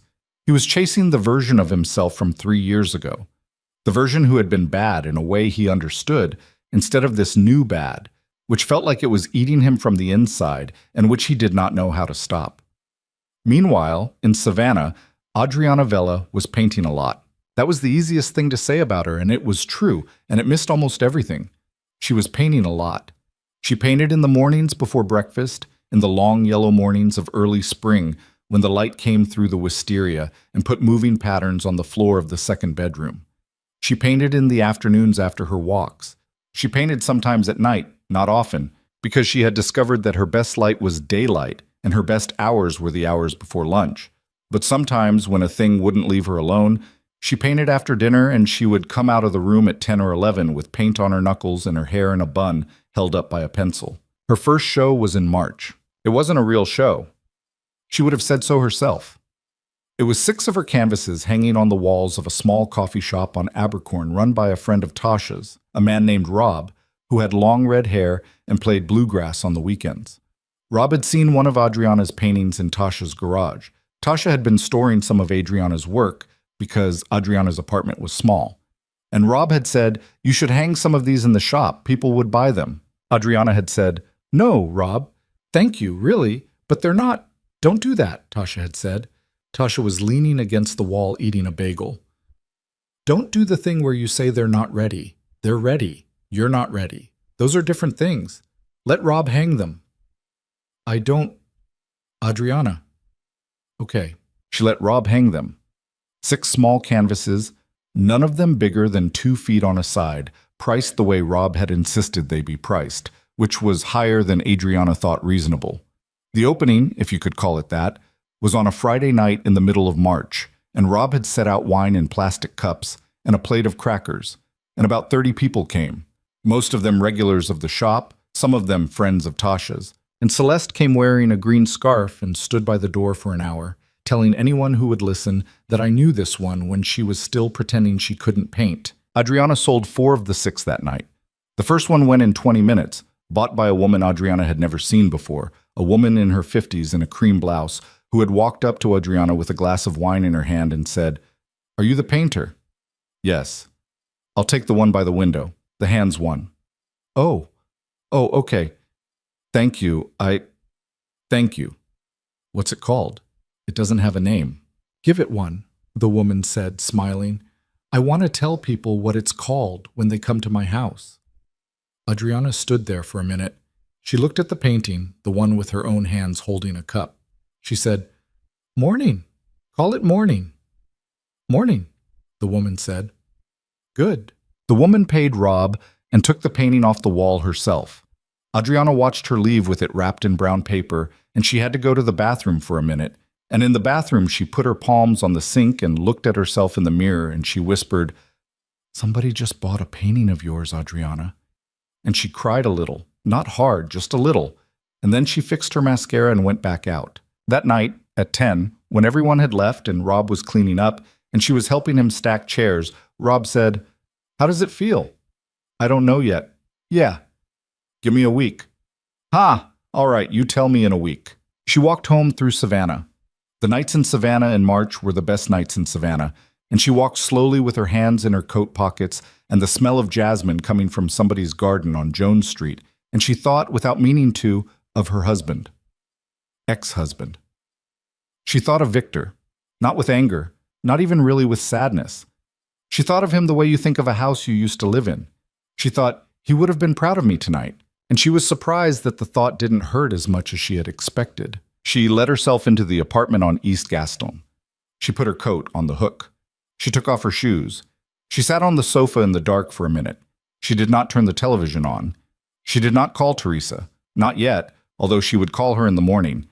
She sat there in her own apartment, which was entirely hers, which did not have anybody else's furniture in it, which had been paid for by her own work and her own savings, and her own terrifying decision in an October, and she thought about the woman she had been 18 months ago.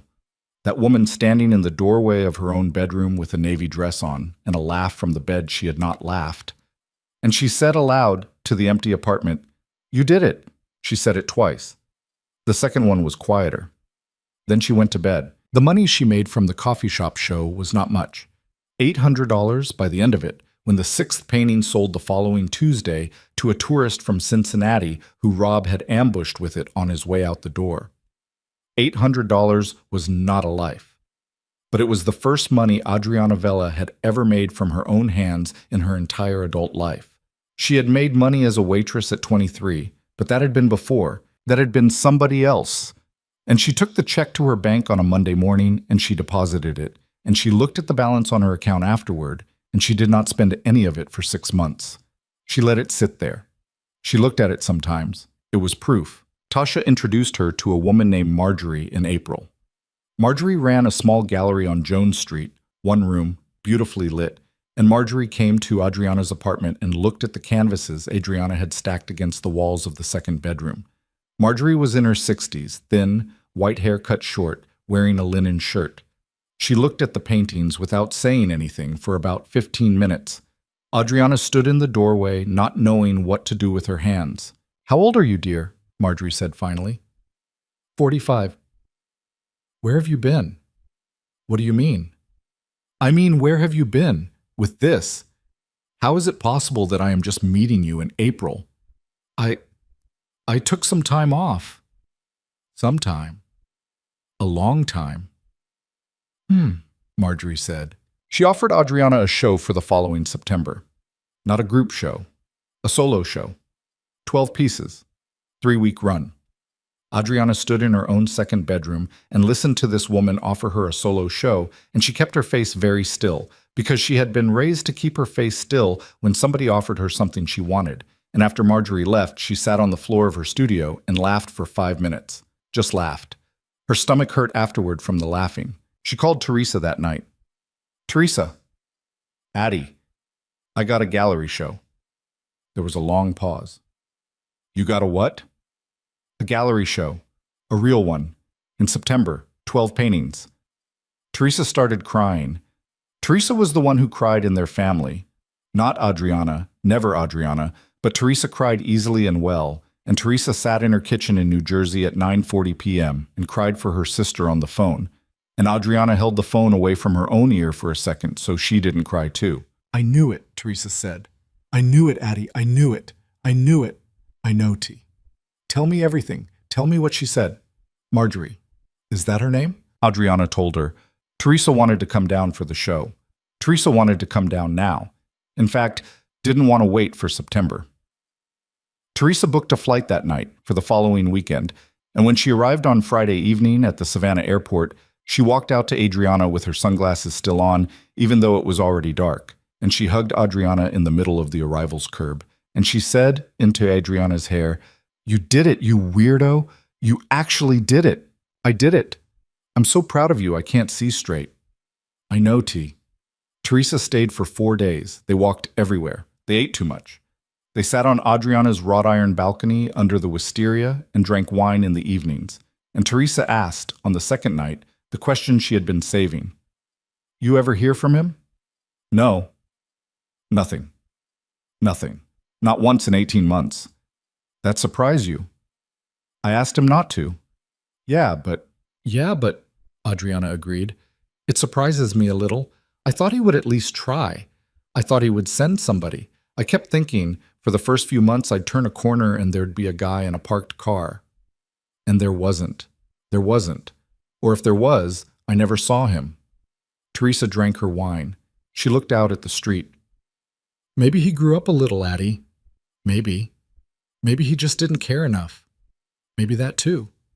Which one do you hope it is? Adriana thought about it. She was surprised to find that she had to think about it. A year ago, she would have had the answer ready. A year ago, the answer would have been, I don't care, either way. Now the answer was more complicated. Now she was a woman who had, somehow, against everything, started to want good things for other people again, even for the people who had hurt her. I hope he grew up a little, she said. Not for him. For whoever he's with next. You think there's a next? I think there's a next for everybody. Even you? Adriana laughed. I don't know, T. I don't know about me yet. You're 45, not 85. I know. Okay? They did not talk about him after that. Teresa flew home. Adriana kept painting. The summer was hot and long, and she painted through it. She ran the air conditioner in the studio and wore tank tops and got paint on her shoulders and on her hair. She painted 12 pieces for Marjorie's show, and she threw out 6 of them and painted 6 more, and she threw out 2 of those, and by late July she had what she needed. Marjorie came over and stood in the studio and looked at them and said, Oh dear, these are… Yes, we're going to sell the hell out of these. Don't say that, you'll jinx it. I don't jinx things. I sell things. It's my job. The show opened on the second Friday of September. It rained that evening, the warm, heavy rain Savannah got in September, and Adriana had been sure nobody would come. And then people came. They came in wet raincoats and shook their umbrellas into a tall brass stand Marjorie had put by the door, and they drank wine, and they stood in front of Adriana's paintings, and they looked at them the way people look at paintings in a real gallery, which was the way Adriana had looked at paintings her entire life, and had never once imagined being the subject of. She sold 9 of the 12. One of the 3 that did not sell was the one Marjorie had told her to price highest, a large piece, the largest thing Adriana had ever painted, 4 feet by 5, of a woman's back at a window. The piece did not sell that night. It sold the following Tuesday. Marjorie called her and said, A man came in just now, a lawyer. He's hanging it in his office. Adriana said, Good, and she sat down on her kitchen floor and she drank a glass of water very slowly, and she thought, This is real now. This is a real thing I do. 800 miles north, Victor Moretti was sitting in his apartment eating a pear over the sink, and a man he paid came to him with a name in a file. Not his wife's name. He had held to that. He had not looked for her. He had, in the 23 months since she'd walked out, not hired Raymond, not hired anyone, not called her sister, not opened the drawer with the note in it. He had kept his one agreement with her. It was, he thought sometimes, the only clean thing he had done in a year. The name in the file was another matter. The man he paid was a different kind of investigator, a man Victor used for business, and the name in the file belonged to a person who had been talking lately to a federal prosecutor in the Southern District about certain shipments out of Kearney. Victor sat with the file for an hour. He called 2 people. He did what he had to do. The name never appeared in the newspaper. The person moved to Phoenix and opened a restaurant and was not, so far as Victor knew, heard from again. This was the life he had still. It had not stopped being his life just because his wife had left. If anything, he had doubled down on the life, because the life was the only thing he had that still recognized him when he walked into a room. Men still called him Mr. Moretti. Men still took off their hats, metaphorically, when he sat at a table. In the rooms he did his business in, he was still a stone in the river, and the river still moved around him. He held to this. He held to this the way a drowning man holds to a log. But the life had gone thin. He could not have explained it. If you had sat him down in a booth and asked him what was wrong, he would have said nothing, and he would have meant it, and he would also have been lying. Everything was in place, and nothing worked right. He ate without pleasure. He drank without getting drunk. He slept a few hours at a stretch. He met a woman at a fundraiser in April, a woman named Carla, a widow in her 40s, smart, good-looking, with 2 grown kids and a real estate portfolio of her own. And he took her to dinner twice, and she liked him, and he could tell she liked him, and he had nothing to give her. He stopped calling her after the second dinner. She called him once, a week later, and he did not pick up, and she did not call again. He understood, no longer a man who could have a woman. Not because he could not get one, because there was nothing behind his eyes for her to find when she looked. Adriana had taken that with her. Adriana had taken, specifically, whatever organ a man used to actually pay attention to another human being over a dinner table. And she had packed it in a suitcase, and she had flown south with it, and the hole where it had been was still a hole. 2 years on, still a hole. He thought about this, late, on a Wednesday night in October, exactly 2 years after she had left. The anniversary, if you could call it that. He had been thinking about the date for a week, in the back of his mind, the way a man thinks about a tooth that is about to start hurting. On the evening itself, he did not do anything special. He sat in the living room at 9. He poured himself 2 fingers of whiskey. He drank it slowly, and he did what he had not let himself do in 23 months. He opened the drawer in the study. The note was there, cream-colored, folded once. He had not touched it since the week she left. He took it out. He sat on the sofa with the whiskey at his elbow, and he unfolded the paper, and he read it again. Victor, I'm not angry anymore. That's what scared me into leaving. I sat at this kitchen table for a lot of mornings waiting to feel something big enough to justify it, and I finally realized I was waiting for the wrong thing. He read it slowly this time. He had read it fast 2 years ago, the way you read something you are afraid of. He read it slowly now. He let the sentences land. I've thought about every version of this for a long time, and this is the only one where I get to walk out as myself and not as somebody's wreckage. Somebody's wreckage. He had not noticed the phrase 2 years ago. He noticed it now. He understood, sitting on the sofa with his whiskey, that she had used that word on purpose. She had meant it as a description, and she had also meant it as a diagnosis. He had been making her into wreckage. Not with his hands, with his absence, with his carelessness, with his taking for granted. He had been taking apart, slowly, over 21 years, a whole woman, and he had thought he was doing the opposite. He had thought he was building her a life. He put the note down on the coffee table. He got up. He walked to the window.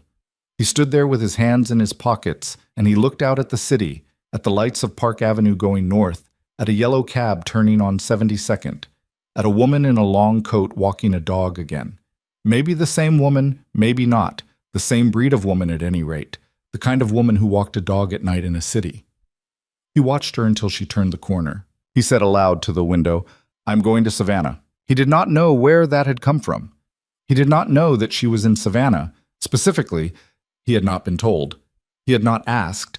But somewhere in the last 2 years, he had come to believe she was somewhere south. He could not have said why. Maybe she had mentioned it once, years ago, some throwaway comment about a city she'd like to see. Maybe he had picked it up the way you pick things up about the people you have lived next to for 2 decades without listening. Some part of him had filed away south, and then later Georgia, and then, without really noticing, Savannah. He said it again. I'm going to Savannah. And then he heard himself say it, and he thought, no, you aren't. Because what was he going for? What was he going to do when he got there? Knock on her door, tell her he was sorry, tell her he had been sitting in a penthouse for 2 years learning slowly that he had been wrong about everything. Bring her the note and the ring and say, take these back. I've been wrong, I've been wrong, I've been wrong. That was for him. That was all for him. That was a trip he would take in order to feel less terrible, and it would make her feel worse. And she had built herself something somewhere. He was sure of it. He had always been sure of it. And he was not, he understood, going to walk into the middle of her somewhere and ask her to hand him a piece of it for his own comfort. He stood at the window for a long time. He closed his eyes. All right, Addie, he said quietly. All right. He went back to the sofa. He picked up the note. He folded it along the same crease she had folded it along. He put it back in the drawer in the study. He put the whiskey glass in the sink. He washed it, by hand, with soap, which was not a thing he normally did. He dried it with a towel. He put it back on the shelf. He went to bed. He slept, for the first time in 23 months, for 7 hours straight. He did not know yet, he could not have known, that 3 weeks later, On a Saturday morning in November, he would be in Savannah anyway. Not on purpose. Not looking for her. He would be there for a meeting, a real meeting, a business thing. A man in Atlanta who wanted to talk to him about a piece of property on Tybee Island. And Victor would fly down on Thursday and do the meeting Friday. And the meeting would finish early, and he would have Saturday morning with nothing to do before his flight back, and he would walk out of his hotel on Bay Street because he wanted coffee, and he would be told by the girl at the front desk that there was a grocery store 2 blocks up, and he would walk 2 blocks up. He would walk into the grocery store. He would be in the dairy aisle holding a container of blueberries because he had not remembered that he was not going to eat them, just holding it the way you hold something in a store when you are killing a little time before a flight. And he would look up and he would see her. The store was called Parker's, a small market on a corner with wood floors that creaked in certain spots. And it was 10:15 on a Saturday morning in November when Victor Moretti walked into it and did not yet know his life was about to crack open for the second time in 2 years. He was wearing a charcoal topcoat over a sweater, no tie, which for him was practically pajamas. The meeting the day before had gone well enough. The man from Atlanta wanted to put a small hotel on Tybee and needed certain problems smoothed. And Victor was not especially interested in the hotel, but was interested in the smoothing. And they had shaken hands at a restaurant on River Street, and Victor had flown to his hotel feeling the mild satisfaction that used to feel like something more and now only felt like itself. He had not slept well. He never slept well in hotels. He had come down to the lobby at 9:30 to ask about coffee, and the girl at the desk had said there was a Parker's up 2 blocks that had, she said, the best biscuits in town. And Victor, who had not eaten a biscuit on purpose in 20 years, had said thank you and walked out into the November sunshine. He was thinking about nothing in particular when he walked into the store.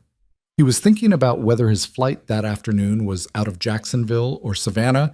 Jacksonville, he remembered, because the direct flights were fewer. And he was thinking about Dom, who had called him the night before about a thing at the yard that was not actually a thing. And he was thinking about the way the sun came down, slant between 2 buildings on Bay Street, in a way he had not seen sunlight fall in New York in months. He picked up a plastic basket because the store was the kind of store where you picked up a basket. He walked to the back. He did not have a list. He stopped at the dairy case because they had a carton of blueberries in front of the eggs. And blueberries were a thing Adriana had liked to eat in the morning. And for maybe half a second before the thought registered, he had already picked the carton up. He stood there with it in his hand. He felt the small, cold surface of the plastic. He was about to put it back. And then a woman a few feet down the same aisle laughed at something, a small, quick laugh, and he looked up. She was standing in front of the yogurts. She had on a soft green sweater, the sleeves pushed to her elbows. Her hair was longer than he remembered, long enough now that she had it tied back in a loose knot at the base of her neck, and the color had come back into it. The color she'd had when she was young, a darker brown with a warmth in it. Her other hand was resting on the handle of a small wire cart with a loaf of bread and a bunch of parsley and a block of cheese in it. And she was laughing because a man about her age in a flannel shirt had said something to her, and she was laughing at it easily, the way a person laughs at something small that they actually find funny. Victor did not move. He could not have said, later, how long he stood there. He felt all at once as if his lungs had been taken somewhere else. He knew her so immediately and completely that for a long second he could not believe he was seeing her, and then he could, and then a thing inside him that had been standing in a strange position for 2 years sat down. The man in the flannel moved on. He did not know her, Victor understood. He was just a man who had said something about yogurts to a woman in an aisle. Victor had done the same thing himself, in his 20s, more than once. The man kept going toward the produce section. Adriana reached up, still smiling to herself about whatever it had been, and pulled a small container of yogurt off the shelf. Then she felt him. He saw it happen. He saw her hand go still with the yogurt held halfway to her cart. He saw her head turn, not fast, just a quarter turn, the way a person's head turns when something in the air has changed. She looked down the aisle. Her face did not do what he had, in 100 imagined versions of this moment, expected it to do. It did not crumple. It did not freeze into fear. It did not, God help him, light up. It did a smaller thing. The smile she had been holding from the yogurt joke went out slowly, like somebody had turned down a dial, and her mouth opened a little and her eyes got shinier, just for a second. And then she blinked, and her mouth closed, and the shine was controlled, though not entirely hidden. She did not say anything. Neither did he. They stood in Parker's grocery, near the dairy case, in a small patch of late morning sunlight that came in through the front windows and lay in a long rectangle on the floor. A woman pushed a cart around the end of the aisle, glanced at them, and kept going. Somewhere in the front of the store, the register beeped. A radio was playing something low, a song Victor would not have been able to name if you had given him $1,000. Adriana, he said. Victor. That was the first time in 25 months that either of them had said each other's names in each other's presence. It came out of his mouth like a word in a language he was relearning. She said his the way you say the name of a place you used to live. He set the blueberries down on the nearest shelf. He was not going to buy blueberries. He was not going to buy anything in this store ever again. I didn't know you were here, he said. It was the first thing that came to him, and he hated it as soon as he heard it. I'm here for a meeting, a business thing, Tybee. I'm flying out this afternoon. I wasn't looking for you. I know you weren't. You know. You would have found me a long time ago if you were looking, Victor. He didn't know what to do with that. He stood there with his hands half out of his coat pockets. He thought stupidly that he should hug her, and he knew instantly that he should not, and he put his hands all the way in his pockets instead. How are you? He said. I'm good. You look good. Thank you. No, I mean it. You look, Victor. Yeah. You don't have to convince me I look good. I know I look good. I can see myself in a mirror in the morning. She said it without meanness.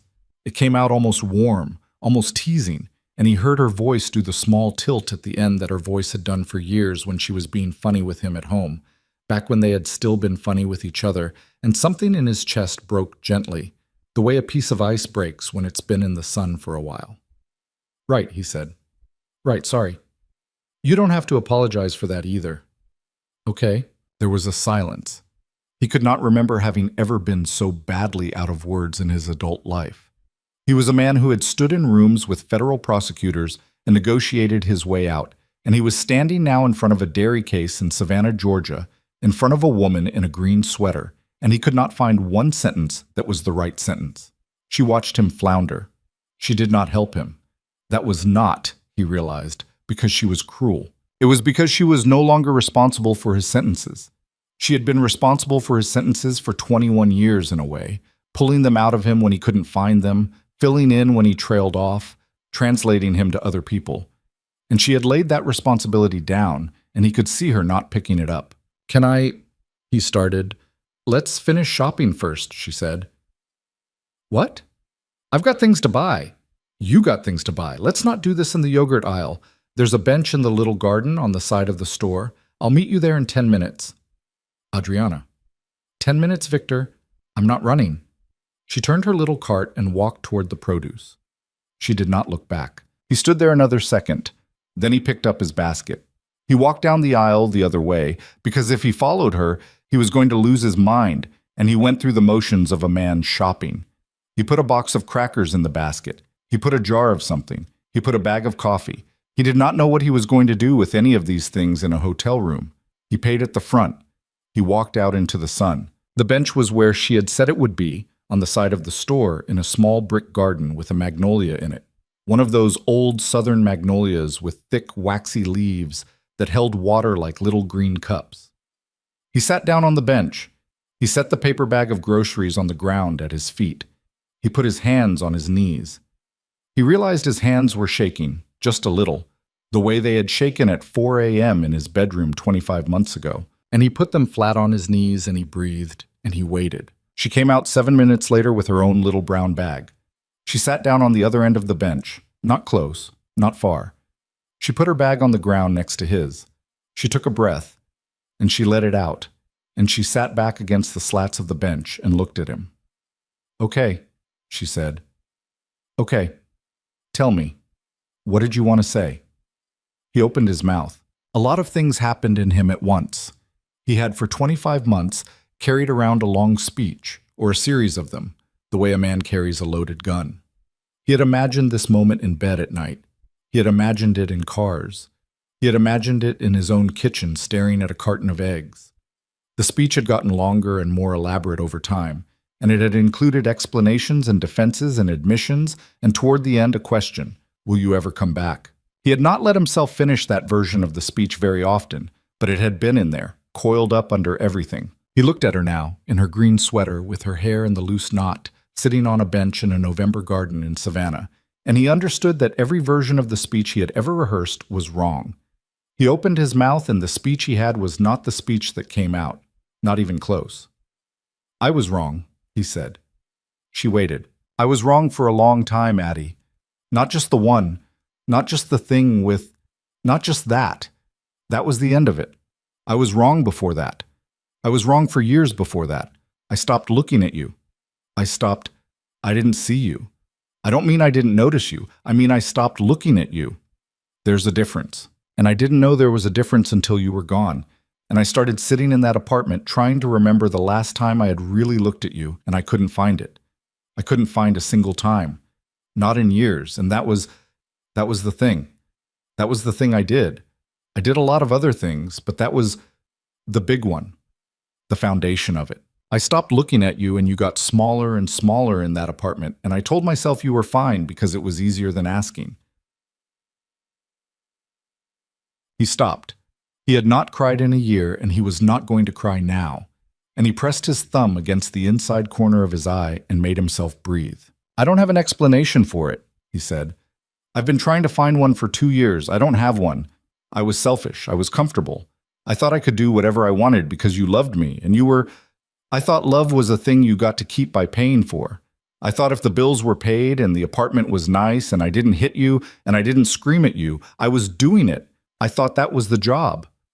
That wasn't the job, Victor. I know that now. I knew it maybe 3 months in, sitting alone at that table. I knew it, but I couldn't. I had nowhere to put the knowing.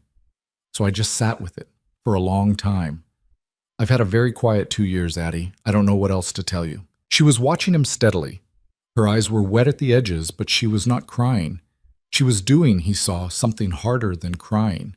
She was listening. She was letting him finish. She had not done that for him in years, actually. Not because she hadn't wanted to, but because by the end of the marriage he had stopped saying things that were worth listening to, and he understood now that she was giving him this thing, the listening. Not because she owed it to him, but because she had decided to. I didn't come here looking for you, he said. I want you to know that. I was in Atlanta. I had a meeting. I flew in yesterday. I walked into that store because the girl at the hotel said they had good biscuits.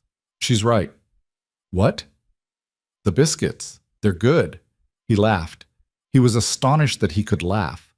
The laugh came out small and hoarse, like something that had been in a drawer a long time. I thought about coming to find you, though, he said. 3 weeks ago. I thought about it pretty seriously. I stood at my window one night and I said your name out loud and I said the word Savannah. I don't know where I got that. I didn't know you were here, but I said it and I told myself I was going to come. And then I thought about it some more. And I thought about what I would actually be doing if I did. And I realized I would be coming for me, not for you. I would be coming to feel less bad.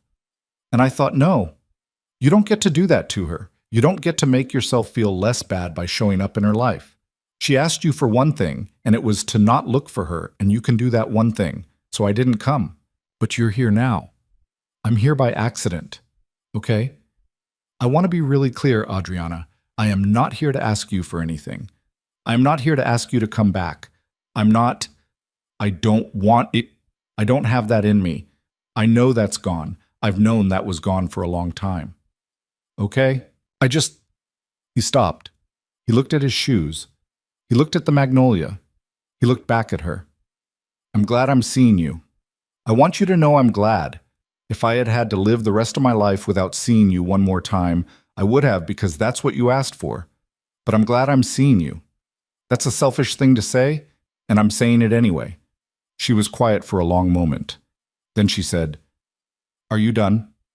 What? With the speech. Are you done? Yeah, I'm done. Okay. She leaned forward a little on the bench. She rested her elbows on her knees. She looked at him sideways, and for a second she looked exactly like the 23-year-old waitress he had met in 1997, the one with the laugh that came a half second late, and he wanted to die a little bit from the way his own chest hurt. "Victor," she said, "I want to tell you some things." "Okay." "First, I knew." "You knew what?" "Nina. I knew about Nina. I came home on a Thursday in February and you had her in our bed. I saw her." He closed his eyes. "Oh God, don't do that. Oh God, Adriana. Don't do that thing, Victor. Don't make this the moment you collapse. You don't get to collapse on me this morning, not in this garden. I came out here to tell you some things, and I need you to sit up and hear them." He sat up. He opened his eyes. "Okay. I knew. I came home that Thursday and I saw her and I walked out and I spent the night at the Carlisle. I ate a cheeseburger in a navy dress at 11 at night, and I decided that night that I was going to leave you. And then I spent the next 8 months planning it, every day of it. I opened a bank account. I hired a lawyer. I came here to Savannah in September. I rented the apartment. I packed my bags 3 weeks before I left and hid them in the closet. I played my part for 8 months because I knew if I told you, you would turn it into a war, and I didn't want a war. I wanted a life. So I lied. Every day. To your face. For 8 months. I need you to know that. Addie, I need you to know I was not a good wife for the last year of our marriage. I was already gone. I was saying I love you at the sink with my coffee, and I was gone. I want you to have that too because you have been sitting in New York for 2 years blaming yourself alone for the thing that ended us, and I will not let you do that. You did plenty. You did more than plenty, but I was not innocent either. I left you months before I left you. I want you to know that." He was crying now. He had not meant to. He was not sobbing. He was not making noise, but tears were running down his face, and he did not wipe them. He looked at her. "That doesn't change what I did." "No, it doesn't, but it changes the story. The story you've been telling yourself is that I was a good woman you ruined. I wasn't that. I was a scared woman who stayed too long and then ran away without warning. I had my reasons. My reasons were real, but I could have..."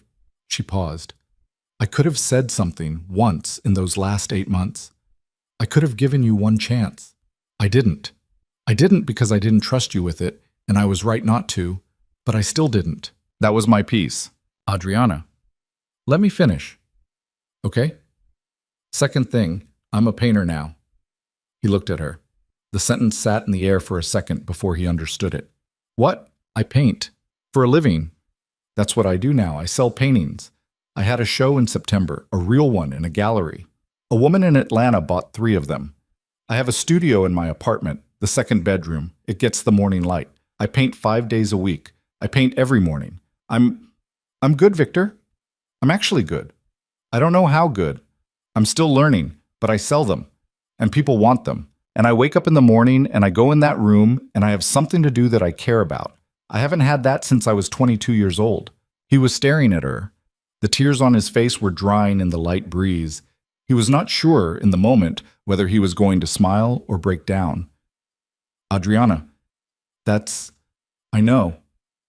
You used to paint when you had the sunroom. I know. You didn't make space for it in the new apartment. I know, Victor. I kept saying we'd figure something out. And then we didn't. She was quiet for a beat. Then she said, "I'm not telling you about the painting to make you feel worse. I'm telling you because I want you to know that the reason I left was not just about you. It was about me too. I was dying in that apartment. I was dying in it for years. And I couldn't tell whether it was you who was killing me or whether it was me. And by the time I figured out it was a little bit of both, I also figured out I could only fix one of those. And I had to go somewhere else to fix it. That's what this was. This was not just a punishment. This was me saving my own life." Okay. They sat there. The sun had moved. The rectangle of light that had been on the bricks at their feet was now on her knees. She looked down at it for a moment. He could see her eyelashes catch the light. "Third thing," she said quietly. "Yeah. I forgive you." He closed his eyes. "Addie, I forgive you, Victor. I'm telling you that. I am not saying it to make you feel better, and I am not saying it to start something back up, because there is nothing to start back up. There is no coming back from this one. I am not going to move back to New York, and you are not going to move to Savannah, and we are not going to be friends who call each other on Sundays. We are going to walk off this bench, and we are going to live the rest of our lives without seeing each other again, probably. I am saying this very plainly so there is no confusion. I forgive you, and I am not coming back to you. Those are two different things, and they are both true. He nodded. He couldn't speak. I forgive you because I need to, not because you've earned it. I forgive you because I have been walking around with a piece of you in my chest for 2 years that I did not want to keep carrying. I don't want to be a woman who is angry for the rest of her life. I have watched that happen to women. I am not going to let that happen to me. So I am putting you down. Today. Here. On this bench. Okay? Do you understand what I'm telling you? I understand. Say it back. He opened his eyes. He looked at her. He said slowly, the way a boy says a thing at a school ceremony, "You forgive me and you are not coming back." Yes. And I don't get to hold this meeting. I don't get to call you next month because we sat on a bench. No. Okay. Okay. He took a long breath. It shook on the way in. It shook on the way out. Thank you, he said. I don't deserve it, and you know it, and I know it. Thank you anyway. You're welcome. There was a long, quiet minute on the bench. A bird landed on one of the magnolia branches and ate something off a leaf and flew away. Somewhere on Bay Street, a car horn honked twice, quick, the way Southern drivers honked when they were being friendly. A woman with a stroller walked past the end of the garden without looking in. Can I ask you one thing? He said. Go ahead. The man, the one in the store, the flannel. She looked at him. She almost smiled. No, she said. He's not. No, that's Beau. He makes the bread at the bakery on Habersham.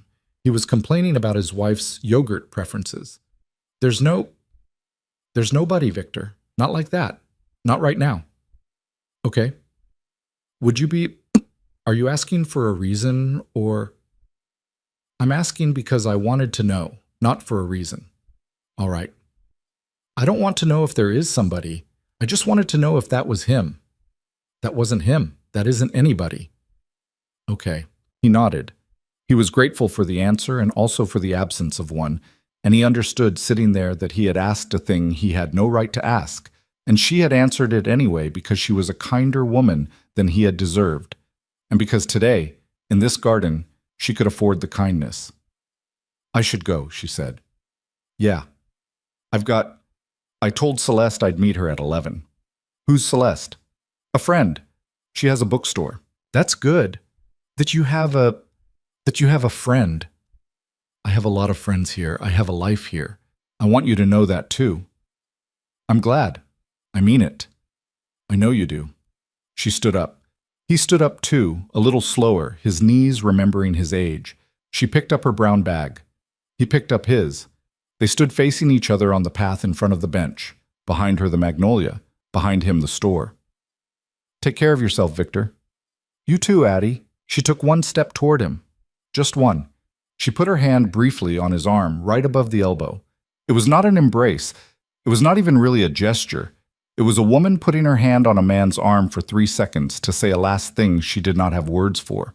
Her palm was warm through the wool of his coat. Then she took the hand back. She turned.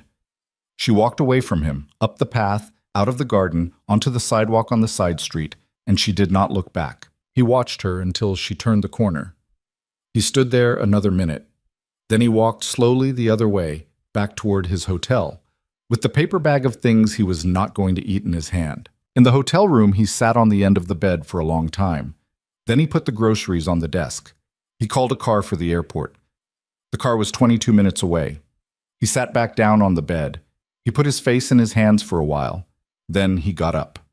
He went to the bathroom. He washed his face. He looked at himself in the mirror. He looked like a man who had cried. He did not care. He flew back to New York that afternoon. He did not tell anyone about Savannah, not Dom, not his lawyer, not anyone. It sat in him that morning like a small, warm stone, and he kept it to himself. He understood that some things in a life were not for sharing. Some things were for holding. This was one of those. He went back to his work. He did not become a good man. A person does not become a good man at 49 in 6 months, or a year, or 2 years. And he was not going to pretend he had.